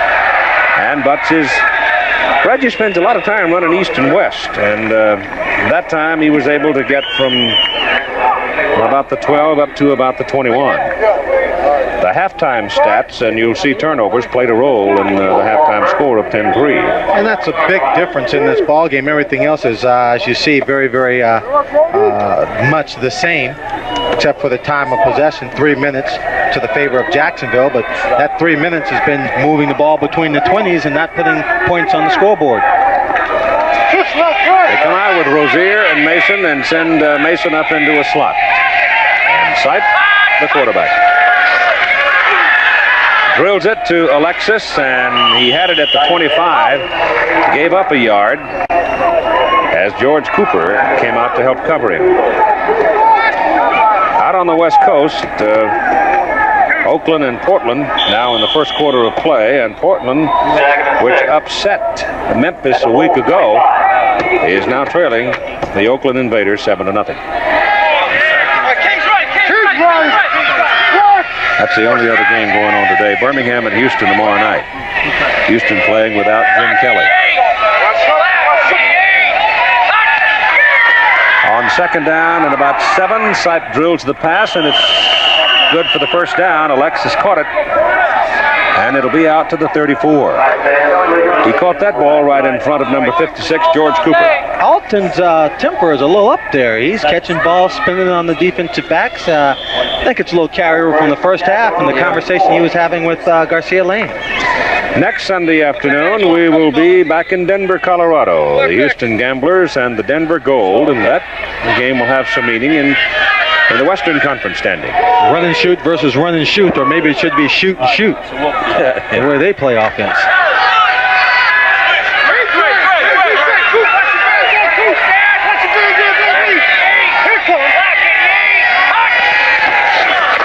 Rozier. Big play for Mike Rozier as he takes the ball across the 45 for a first down at the 47. Mike Lush back there in the secondary waited for Rozier to get out there and just more or less dropped down to about knee level to stick his helmet there and pop Rozier over. He gets a good hole here, running with power, just straight ahead. Now he just lowers his head, but Mike Lush gets a little bit lower.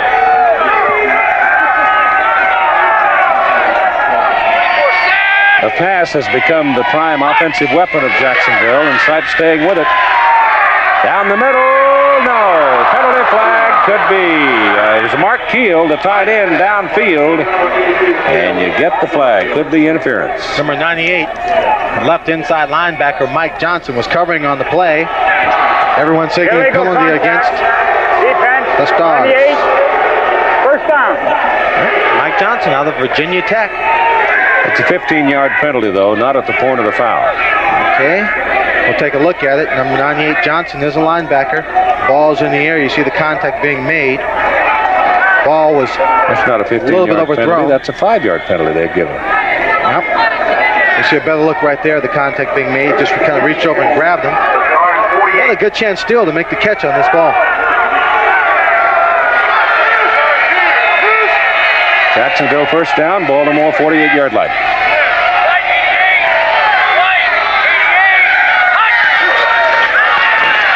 Little quick one. Also some heavy hitting after Sipe delivered the ball, but the advance is down to about the 43 to Mark Keel, the tight end. Now the Stars, the Baltimore Stars, blitzed on that play.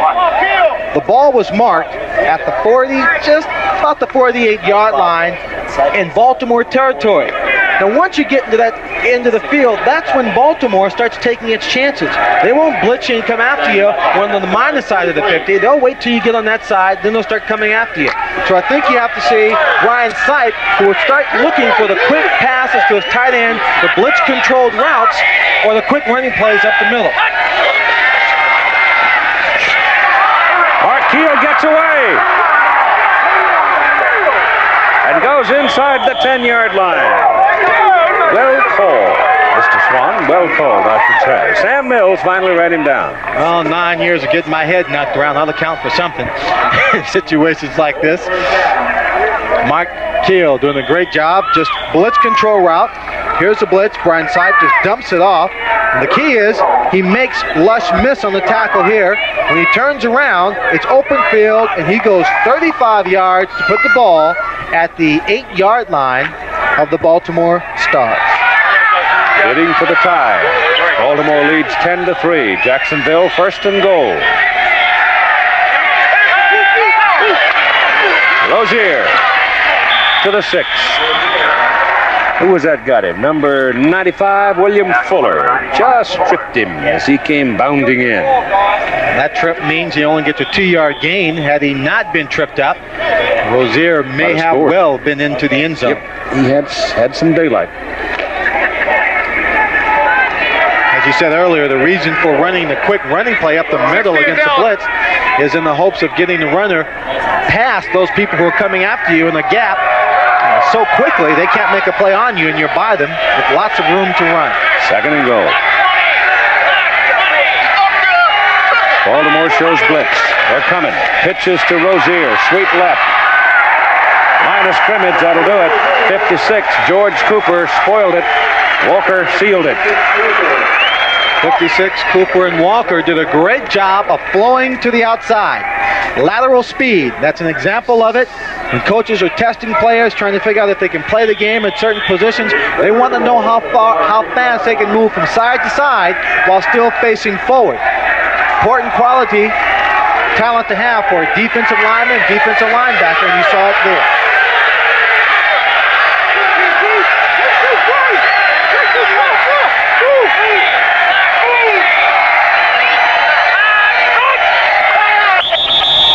Well, Mike Lush might have been caught that time.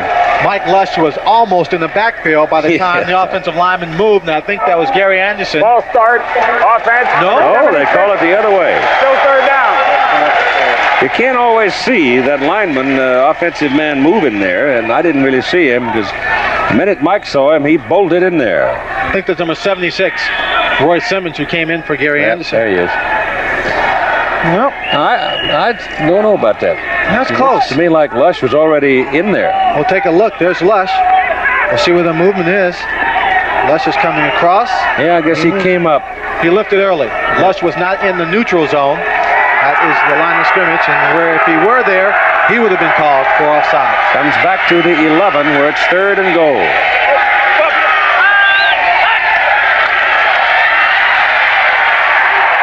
Sipes pass.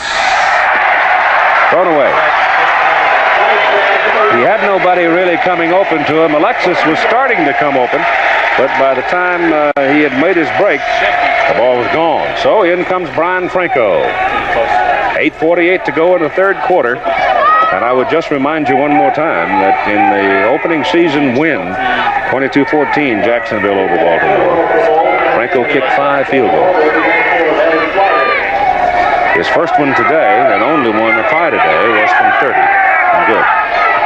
This one is from 28. And he's perfect on the season from this distance. 10 out of 10. He's kicked 11 in a row. He's got 12. So that makes it a 10-6 ball game and 8:44 to play in the third quarter in a ball game that's very, very important to both these teams.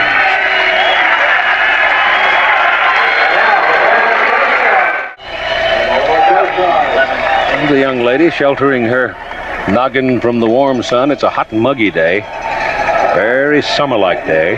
Does our Tim Brand have a hat on the sideline? You know, he can't handle that heat anymore. He's getting up there in years. We're only kidding, Timmy. Franco will kick off in a 10-6 ball game now with Baltimore still leading. And Franco hits it high and long. Alan Harbin.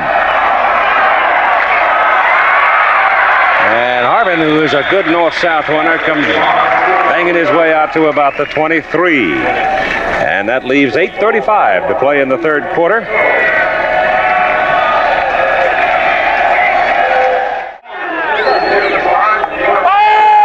They call him Big Wheel. I wonder why. Big in size and big in enthusiasm.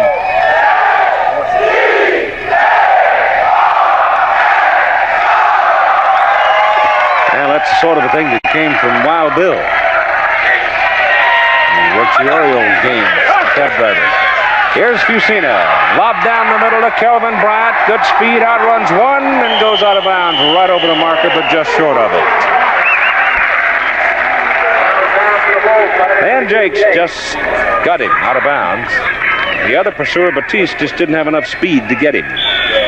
They dumped that little short pass to him underneath, but the linebackers were still backing up, and he turned to the outside and picked up the big yards. Jacksonville's defensive people have not bothered Chuck Fusina a whole lot today, have they? No, they have not. Maybe that's something they talked about in the locker room at halftime. We'll see if they did. Chuck back to throw. Going big down the middle. Intercepted. Picked off by Chester G. Big play in front of the home folks and a big return for Chester. He's out in the open. It is Fusina only to beat, and Charlie runs it down.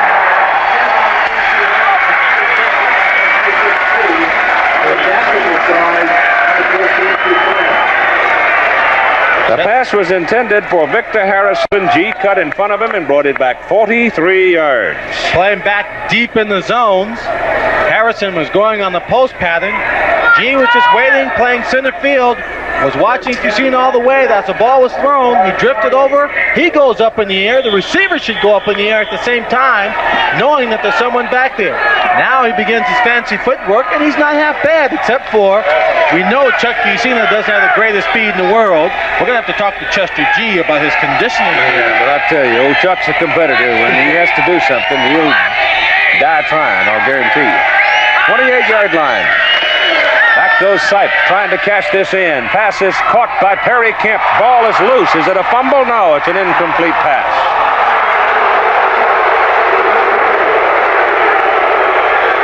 Well, Jim Moore, as the binoculars are trained on you, will you challenge the call? And I think he has decided to, as he sends out an official to talk to the umpire here. Take another look. Question is, did he have going possession? To challenge the call. Possession means you catch the ball, you have control over it, and you have both feet on the ground. He goes up and doesn't have control. But the red flag is thrown. That's an incomplete forward pass. Moore will call the challenge. Now that brings up the point, Keith. We talked about the challenge not being made early in the game, where it was really to the advantage of Jacksonville to do so. What we clearly felt was a fumble by Mark McCants on the kickoff return. The coaches who are up in the press box do not have monitors in their booth. Some coaches for some teams will have monitors, but you get the feeling they're not looking at them. Well, that picture right there clearly Play shows. stand has ruled. Yep. Timeout. Discharge. The officials were correct. It's a good ruling. Cal Lepore, the head of the officials, is up here making the calls. But the coaches who are up in the box, Keith, I think if you're going to have a rule like this, need to get a monitor up there and look at it to let the coaches on the sideline know whether they think they should challenge the call or not. There's something that I have asked, and I guess I never really didn't get it defined for sure. They can have a monitor. Yes, they can, but they have to. If the home team has one, they have to make sure the visiting team has one. Yeah. But you know what I think I would do, Keith? In a situation like that, because it's so interpretive, I'd get an official who does not work in the USFL, pay him to watch the game, give me an interpretation, and let me know whether I should challenge or not. Overhead, however, is a problem. They don't seem to be worried about overhead. Blind side. Down. Back on the 33.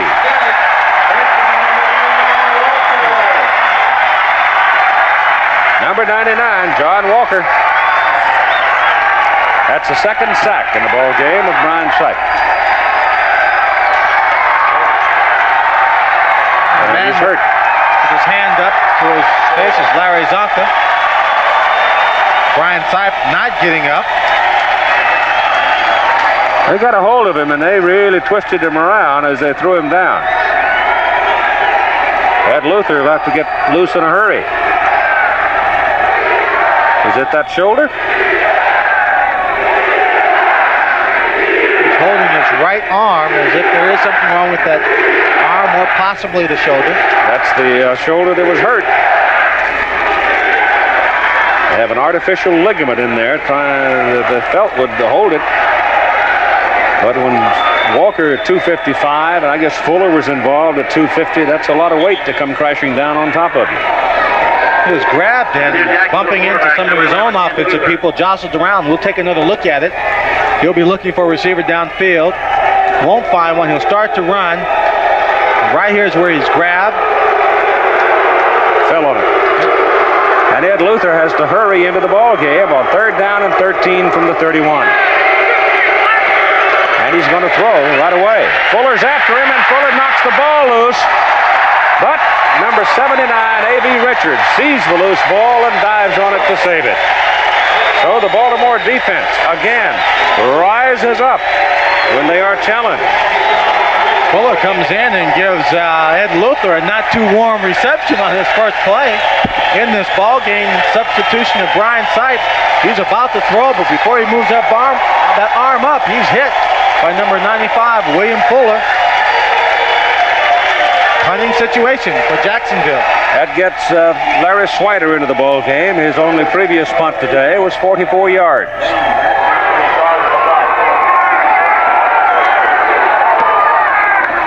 Angles for the corner. Oh, nice bounce. Inside the 5.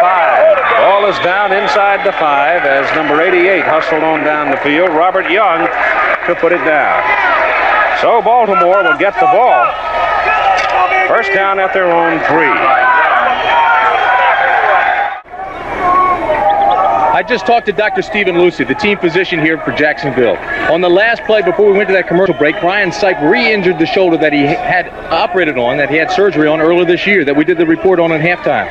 Dr. Lucy said when he felt it, it felt exactly like it did the first time he injured it. They feel certain that there is another separation in the shoulder. They have taken him into the locker room. I will go in there now, Keith, and try to get an update on it. But right now they believe that shoulder, the right shoulder, is separated again.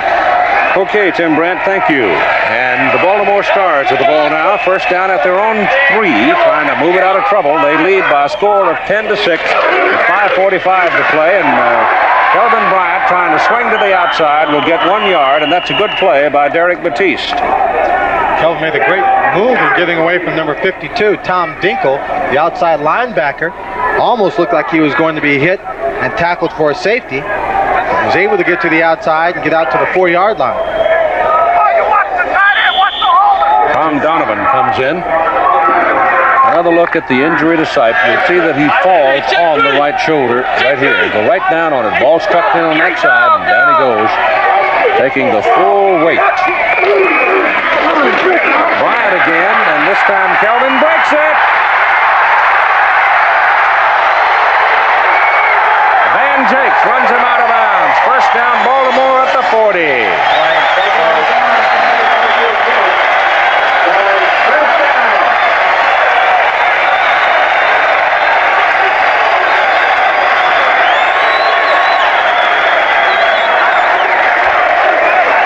Take another look.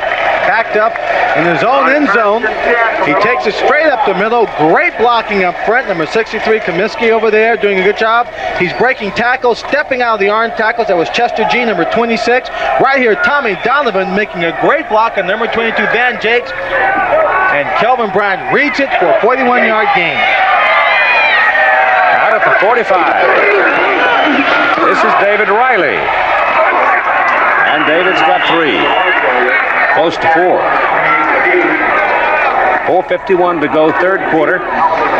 Baltimore Stars leading by a score of 10-6, and Kelvin Bryant on the sidelines on this warm day trying to re-pump his body. There were 4 people that had their hands on him in that run. Bad shots. When I talked to players before the game, Kate, that's what they all said. Terry Beeson was saying he's a player who just breaks tackles. And they've seen it on film. They've come out here and tried to hit him, but you can't just hit him. You have to make that contact and wrap your arms around him and call for help. 49.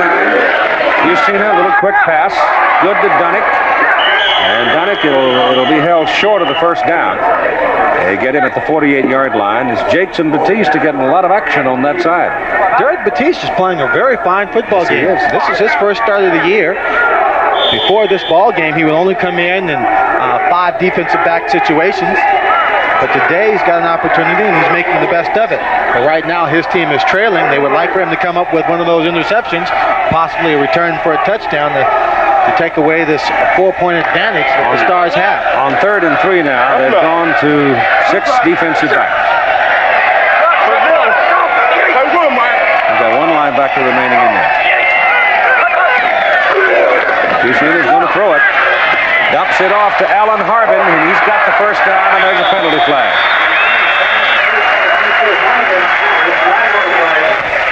So let's see about the penalty. Could be. Could very well be holding. What they're doing on 3rd down, they're lining up Chuck Geatman against Keith Millard. the principal pass rusher. Offense, And number it's 75. against Baltimore, and it's against Eatman. Irv Eatman.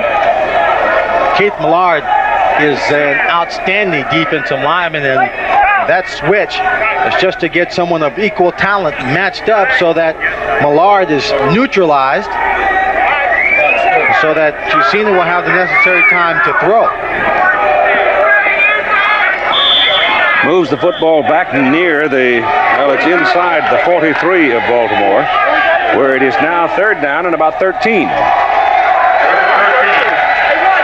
3:10 to go, third quarter. 10-6, Stars lead.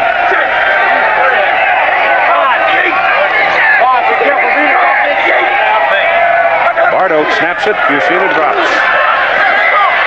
Millard may be held again as Fusina throws the ball away, and here is another penalty flag. And Millard goes in there and gets a hold of Fusina. Now we got a fight as somebody jumps on Keith Millard. So that original flag, I think, was going to be called against the Baltimore Stars, but these subsequent flags, I don't have any idea how it'll go. It'll probably just wipe it off and they'll redo it. I'll tell you one thing, no official has his flag left in his pocket. Somebody said something to Millard, I think, and he teed off. He sure did. Millard on that pass rush, Keith, came in. He had Eatman working against him, but Eatman was getting help, and Millard, it looked like he collapsed the entire offensive line by himself. We'll wait for the officials to clarify the melee down on the field. I think they'll be offsetting. Pretty good brawl, though. Sure was. Personal foul, roughing the passer, defense number 93. Holding, offense, penalties offset. We have a disqualifying foul on number 93. Number 93 from Jacksonville is disqualified. Number 93 is what? Disqualified. They booted him. They kicked him out of the game. Yep. Now, we'll take another look at it. That's Millard, number Right 93. That's Donovan said with a little something wise to it. remark. And then Oates comes over, Eatman comes over. They kicked him out for that? Guess I don't so. believe they kicked him out of the ball game for that. Well, I think they number 65 got in there and got scuffled around pretty well. Old Bob Nelson. I think it might have something to do with the fact that he knocked Fusina down. Seems a little rash, all things considered, doesn't it? It does.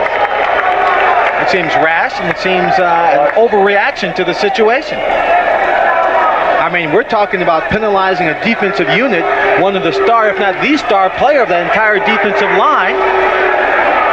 You know, you see number 23, that's Donald Dykes. He's coming out of the ball game. Yeah, he's got a shoulder strap too, doesn't he? Yes.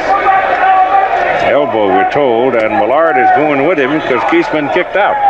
Well, whenever you see an offensive unit like the Stars moving Irv Eatman, their number one offensive lineman, to the other side of that line to stop a guy like Keith Millard, you know how talented he is. You know what an impact he's going to have on this ball game. Now to throw him out of the ball game for that infraction, I think is totally ridiculous, Keith. Now you've placed the defensive team of the Jacksonville Bulls at a great disadvantage. Well, the game of football, as it's played in the trenches, is simply a matter of controlled fury anyway. That's correct. I mean, why are you tying this defensive unit's hand? Curtis Anderson is in there, and the pass Fusina to James Caver is good to midfield. That will be short of the first down, and after all the fist fighting, we'll still have to kick it away.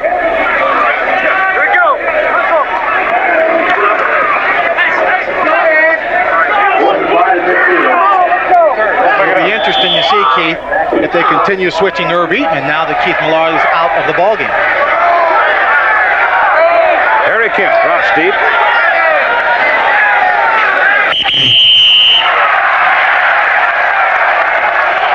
I got illegal procedure on the center with the head bob. Head bob on the center, Bart Oates. Illegal procedure. Offense number 55, still fourth down. A head bob is when the center gets over the ball, he starts to fake like he's going to snap the ball. He just jumps his head down real quick like he's going for the snap to draw the defensive line offsides. It's a quick move, and what the center hopes for is that the official does not see it. He draws the team offside while they're in the neutral zone. He snaps the ball, or hopefully they'll make contact. Well, they only needed 3 yards, so Joe Happy took a considered risk, possibly planned. Didn't work, so now Joe will snap it. Landetta will punt it. High hanger for Kemp. He's going to take some abuse here. At the 14. Well, this has turned into a melee. That's a 43-yard punt and a 1-yard return as the hot man, Mark McCants, came flying downfield to get him at 1:34 to go, third quarter. Jacksonville has really been damaged here in the last few minutes as Ed Luther comes out, and they go to work just short of the 15-yard line. Luther back to throw. On the first down play, gets good protection. The pass is way to Alexis, and Alexis wiggling around comes out to the 20.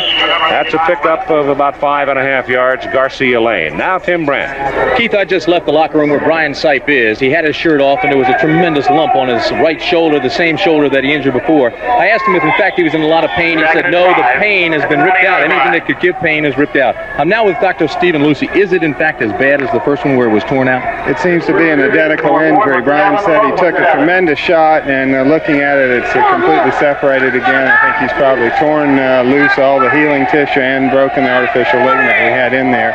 So it was a force equal to the first one. All right, and Keith, I also talked to Brian just before he talked to his wife in a very emotional conversation on the telephone.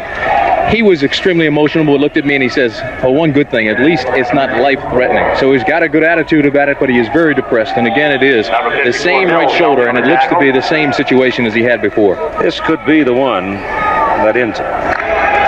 You've got to get that feeling, Keith. You know, they said that at first, and his determination and his recuperative powers brought him back, but can he do it again? Right now, his team, with Ed Luther at quarterback, is looking at 3rd and 3 from the 22. Luther's got Rozier. Mike makes the catch. He'll get the first down, and a penalty flag comes sailing out of the blue as we come to the end of the third quarter of play.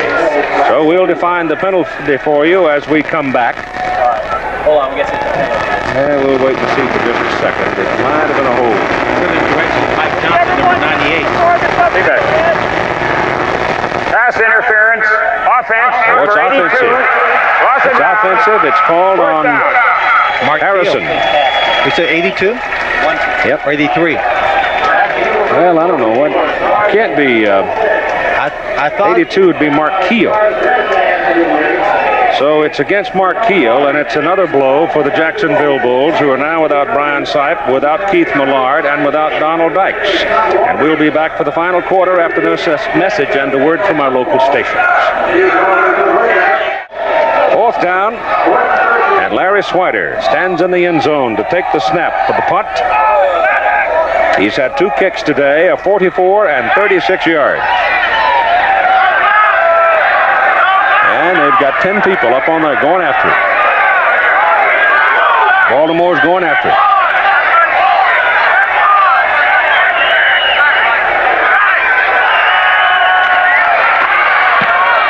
Good kick.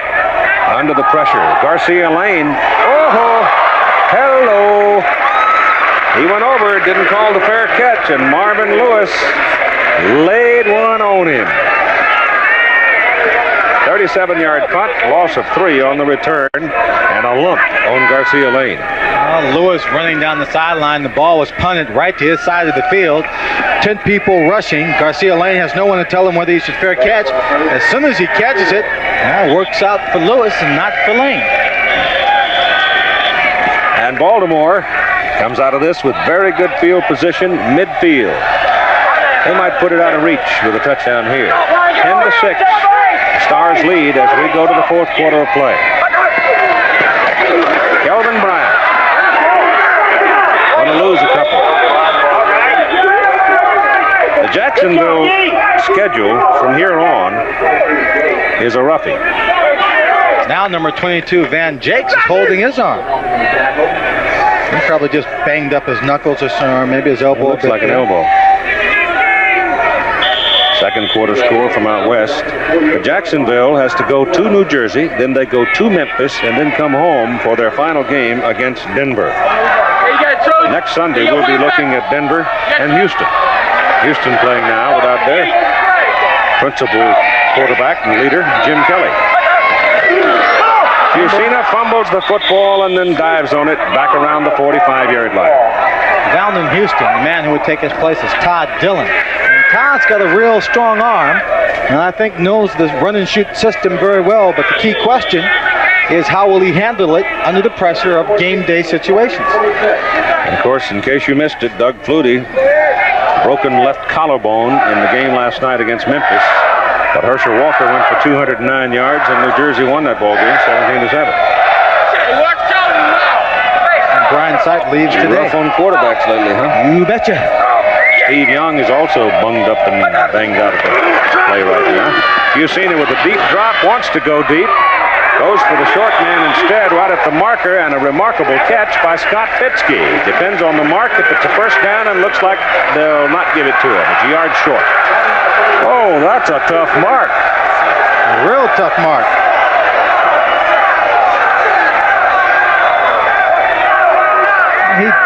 We'll take a look at the mark. The ball was low, so he's diving forward for it, for the catch. Doesn't matter where the rest of his body is. You have to look at right where the ball goes.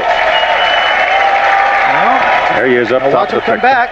Yeah, he's short. He is short. It's a good mark. Tough mark, but a good mark. 41 of Jacksonville. Bryant steps in there and gets the first down.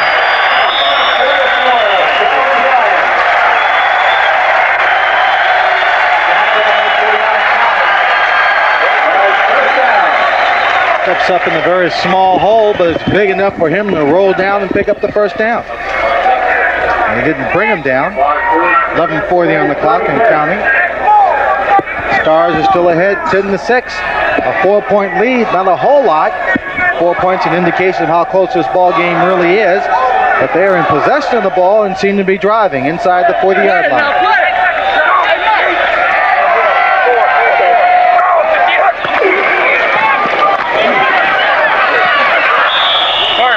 Pass thrown behind Allen Harbin, incomplete. Terry Beeson was laying back, just waiting for the ball to be thrown to tee off on someone. Harbin didn't make the catch and got hit anyway. Ball is just short of 36 on the Jacksonville side of the field with 11 minutes and 15 seconds to play in the ball game. Baltimore's remaining games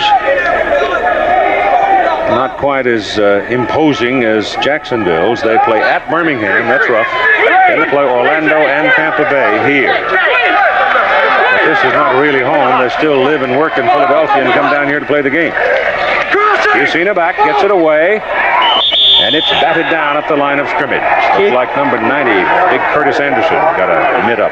Keith, I was told on some away games, the ones played out of the state of Maryland or Philadelphia, that the Stars have flown to those games, but then flown back into Baltimore, just to say that they're coming back to Baltimore instead of Philadelphia, then had to bus back into the city of Philadelphia. That makes it real tough.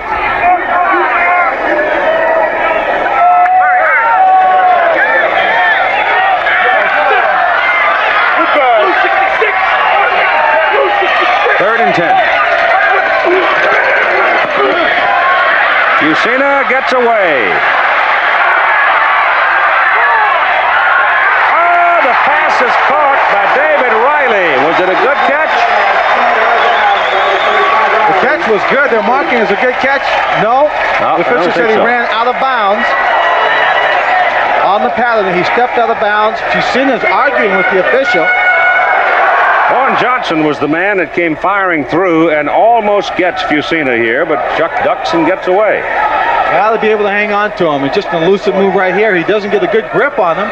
He thinks Fusina's going down. Now he's directing traffic, gets the ball away. But the call was that David Riley had stepped out of bounds. 2, didn't get it in. He did, there.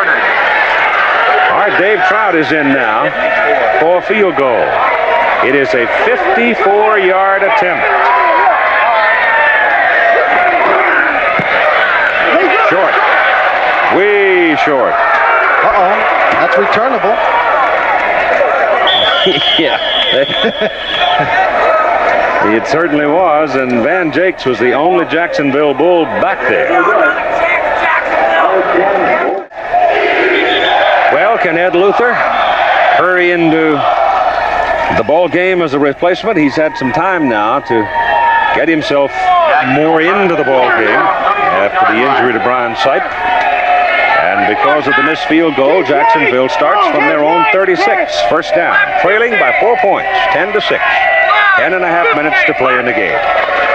Luther back on first down, drills it. Kemp had it off his hands and intercepted by Sutton. And Jonathan Sutton may go all the way. Down to the 3. Can you believe it? Kemp was open. The pass was thrown with a little more velocity by Luther than by Sipe, I would think. And Kemp just simply didn't bring the ball down. Tough way for a young guy like Ed Luther to come into the ball game. The ball thrown well, high enough to get over the linebackers, right in the gap. It's a perfect pass. But Kemp doesn't hold on to it. Sutton takes it, goes 61 yards, and the only thing that stops him from going in for the touchdown is number 11, Ed Luther, who holds him until he gets a little more help from Rozier on the 2-yard line. Well, Luther will be charged with the interception, but it's not fair.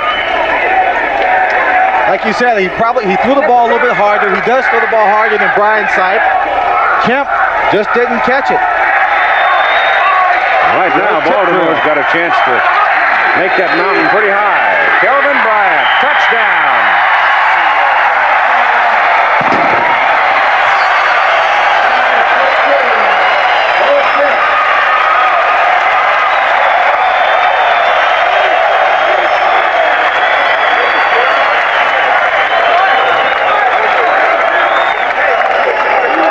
Well, Lindy Infante's got to feel like he's been gut shot. He sure does.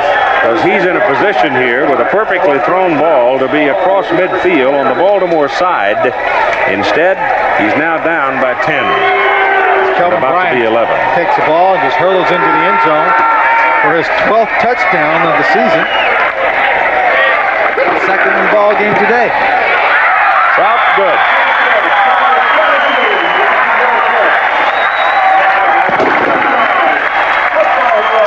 Stars have a 17-6 lead. I don't know what they're going to do to come back for Jacksonville. Next Sunday afternoon, the Denver Gold with a record of 10-5. Houston plays at home against Birmingham tomorrow night. Go into that game with a 9-5 record, and we'll have it for you. The two running shooters next Sunday afternoon here on ABC. His trout is very, very short with his kickoff, but it's very high. And Reggie Butts fumbles the ball, and Jacksonville will get it back. My gosh, Jacksonville needed to practice catching the ball, I think, this week, because how many passes have been dropped out there? 6. Before Sipe was out there, there were 5, and then this last one by Kemp is 6, and now here the ball goes right on through Reggie Butt's hands, and Chuck McCurley will recover it. That ball just hung up there in the air, took forever to come down, all kinds of people around. It's a tough one to handle, but you have to stick with it. It's 14-14 Portland and Oakland now in the second quarter of that ball game out west. It's 17-6 here.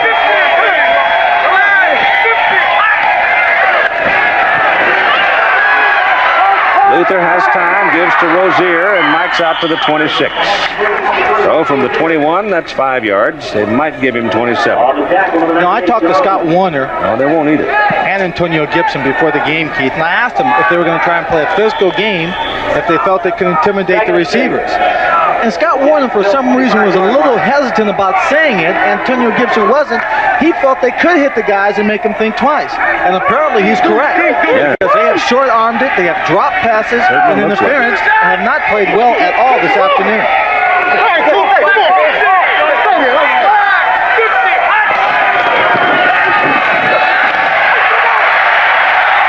Luther sacked back at the 16 by Dave Ofer.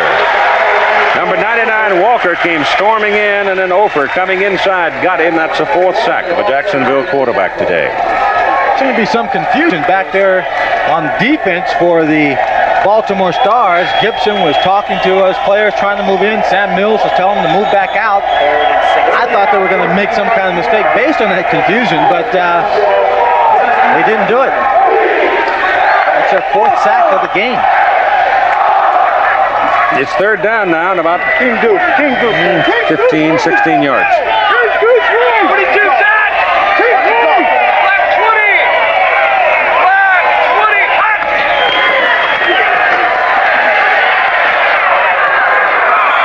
Time Luther drilled the ball right into the tummy of Alexis, good for a 1st down up on the 35, and I mean Ed threw a frozen rope.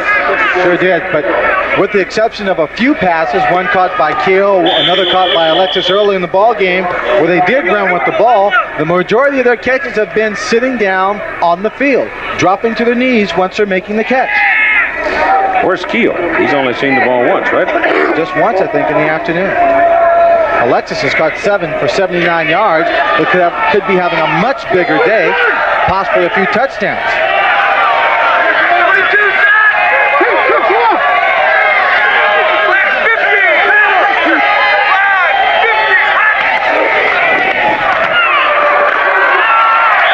Not much on that one to Alton Alexis. Sam Mills took care of him as he started inside. I saw Sam Mills coming after me to make a hit. I think he's sure enough where I could probably jump over him. Knowing Sam likes to probably try and go low. He's 5'9", 225 from Montclair State. And he will hit you. Yes, he will.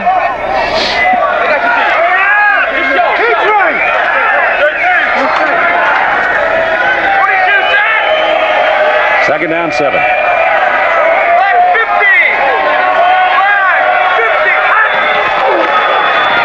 Same play. And Garcia Lane will not let Aubrey Matthews this time turn upfield, but it's an identical play, just a different man. And Aubrey Matthews is held short of the 1st down by a yard. Garcia Lane grabs him.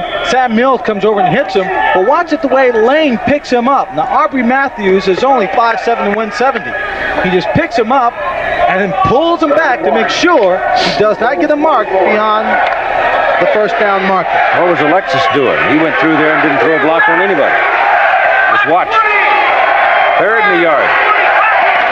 Rozier gets it. Second effort by Mike. Just bulled his way to the 46, and that's a 1st down. And it's now 5:40 to play in the game. Sam Mills, the inside linebacker position, is the man who came to the outside to make the tackle on Rozier. They list the crowd today at 9,663 and footnote it with 9,000 no-shows.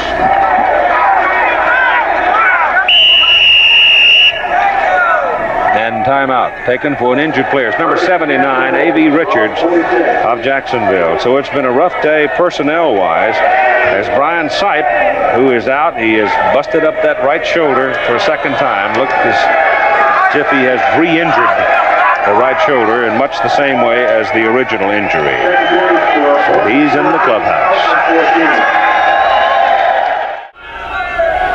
A.B. Richards, the offensive tackle, having to leave the ball game. And here's how he got hurt, left leg. We'll take a look. He's a right tackle. See him firing off the line.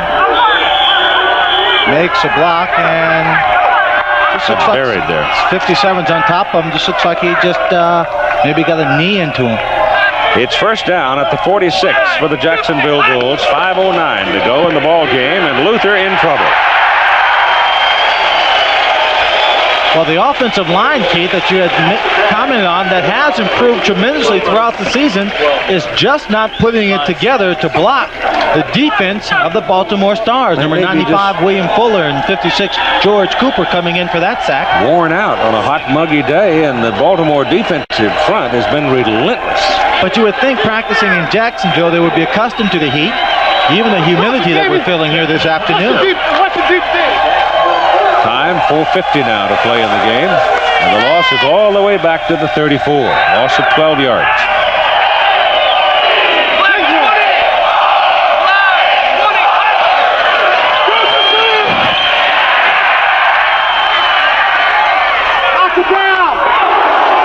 Well, Aubrey Matthews makes the catch in the middle, but Mike Lush made sure he knew whose territory and neighborhood he was walking in. He drilled another pass in there. It's going to be close mark for the first down. We'll take a look. The difference between Ed Luther and Brian Sipe. Luther's arm is a little bit stronger on the run. He zips one in, but look at the height he gets on it to clear the linebackers and then just drops right into Matthews. That's a good, solid pass. Luther, since coming in, 6 out of 8, 59 yards. And just short of the first down, so he's got third and a full 5 inches to pick up the first down and keep the ball. He's hit 5 in a row. But he was just nailed for a 12-yard loss on a sack, the 5th of the day. As I said earlier, with Luther having come in early in the season, learned the system, they've got a good quarterback who's backing up Brian Sipe. I believe that offensive team has the confidence he can lead them down the field, put points on the scoreboard. That's 49 sacks by Baltimore's defensive group. That's a new club record for them. Luther gives to Mike Rozier, and Mike pops out of there, fumbles the football, but looks like he's able to get it back. Got a good bounce and keeps it at the 40 and a first down. Yeah, that's the old rabbit foot bounce. Very lucky there. Line does a good job here. 32 Mason out in front, clearing the way, right to the ball strip. You see it just bounces right back to him as he falls on top. 3 minutes and 35 seconds to play in the football game. A 17-6 Baltimore lead.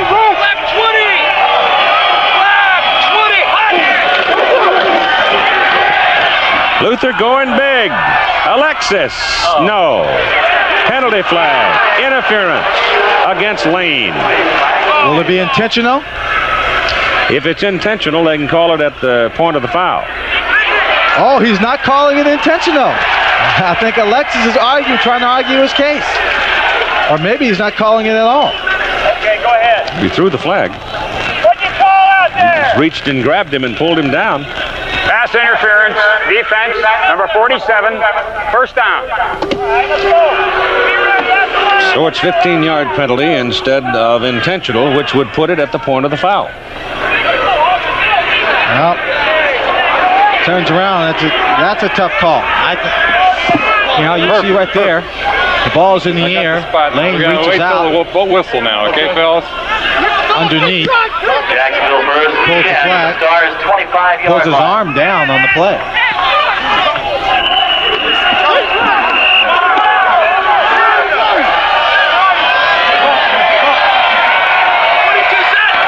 From the 25, Luther falls down, coming back off the snap. He tripped on Jay Pennison's foot, the center, trying to get back, move quickly away from him. So look, we'll take a look from a side view. Watch his foot.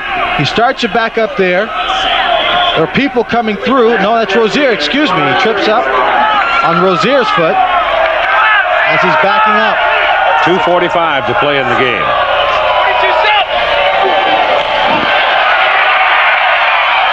Got a man, Alton Alexis, and I think he's short of that first down marker, right in front of Garcia Lane. They've been picking on Lane a little bit since Luther came in. I know having Jacksonville's best shape of anybody, I think, in the league, and having the quarterback circumstance they've had, and Luther's certainly capable of keeping this team moving, but their schedule is brutal. They go to New Jersey next week, a bruising, tough, physical team. Then they have to go to Memphis. And Denver's not easy either. Mike Rozier looking around in there for the first down and gets the football down to about the 12-yard line. And that'll stop the clock at the 2-minute warning. 2 minutes to play in the football game. And the Baltimore Stars lead by 11 over the Jacksonville Bulls, who are still fighting. If this Jacksonville possession seems long, you're right. 12 plays, They've gone 68 yards so far, but they have used almost 8 minutes, 7 minutes and 53 seconds. And they are still perched outside the 10-yard line on the carry. Being behind by 11 points, that's not to their advantage. Baltimore showing blitz. And the pass is batted away. That's Buddy Moore slapped it down, number 91. Awfully frustrating for Ed Luther. Started the ball game watching as Brian Sipe leading the team. Then he comes in, he's sacked on his first play. He's been banged around, he's been intercepted, but yet he's still trying to put points on the scoreboard.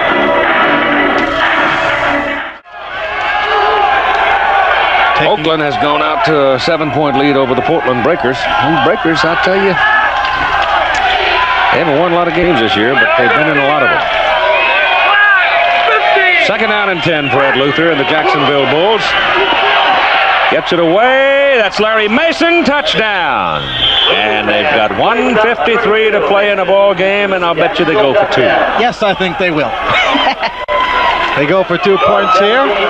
But look how long they had the ball in this possession before they finally got the confounded thing in the end zone. Forever.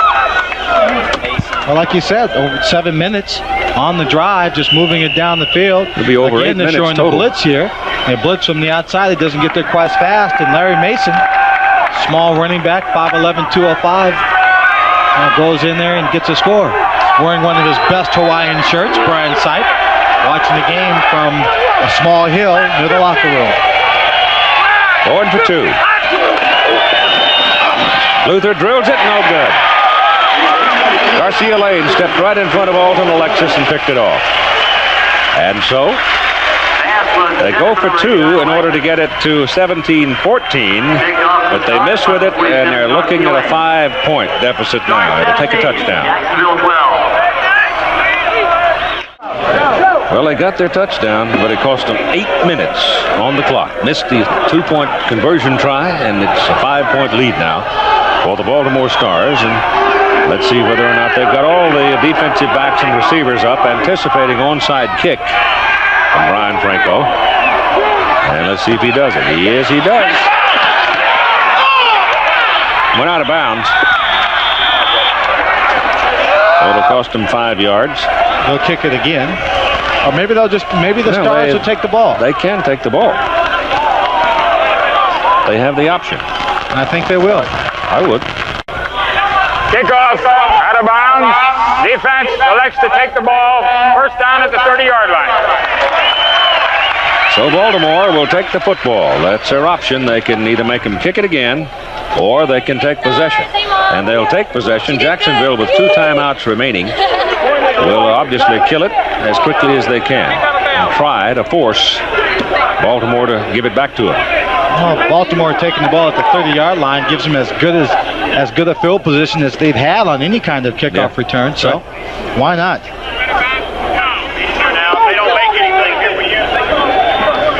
Chuck out there bargaining, trying to bargain a little better field position, but that's the way the rule book reads it.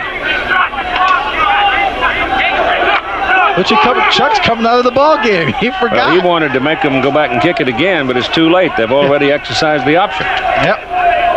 You make the call. He's got 13, 12 seconds to get the playoff. Kelvin Bryant is caught at the 30 and thrown down. They'll give him about a yard on that carry, and that'll do it. And Jacksonville immediately calls a timeout. They have 1 remaining, and there's 1 minute and 48 seconds to play in the ball game. It'll be 2nd down and 9 from the 31 for the Baltimore Stars. There's the Rozier Bryant story today. Mike just simply hasn't seen the ball very much. Van Jakes, the left cornerback for Jacksonville, has gone off the field injured. So they're really thinning out the personnel with injuries. Kelvin Bryant again steps away from one tackler. Good speed, and they get him just short of the first down, only by a yard. Kelvin Bryant rushing over to the sideline, trying to pick up the first down. Got there and realized that maybe the number one priority is to stay in bounds.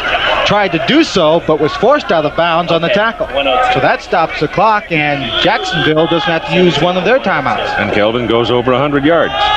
That puts him over 1,000, I believe. Or he's getting very close to it. He came in the ball game with 869, so he needs 29 more.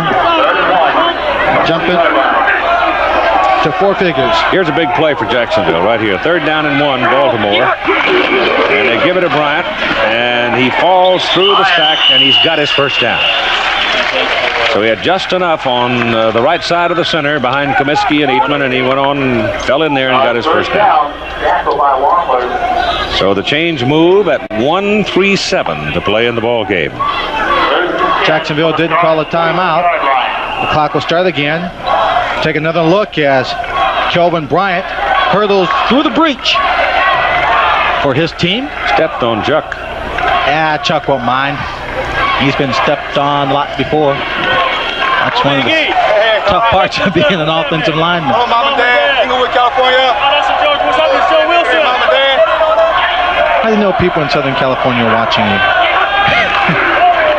They don't. This is Alan Harvin. And Harvin runs for another Baltimore first down to the Jacksonville 48. And that one might have been the door slammer right there.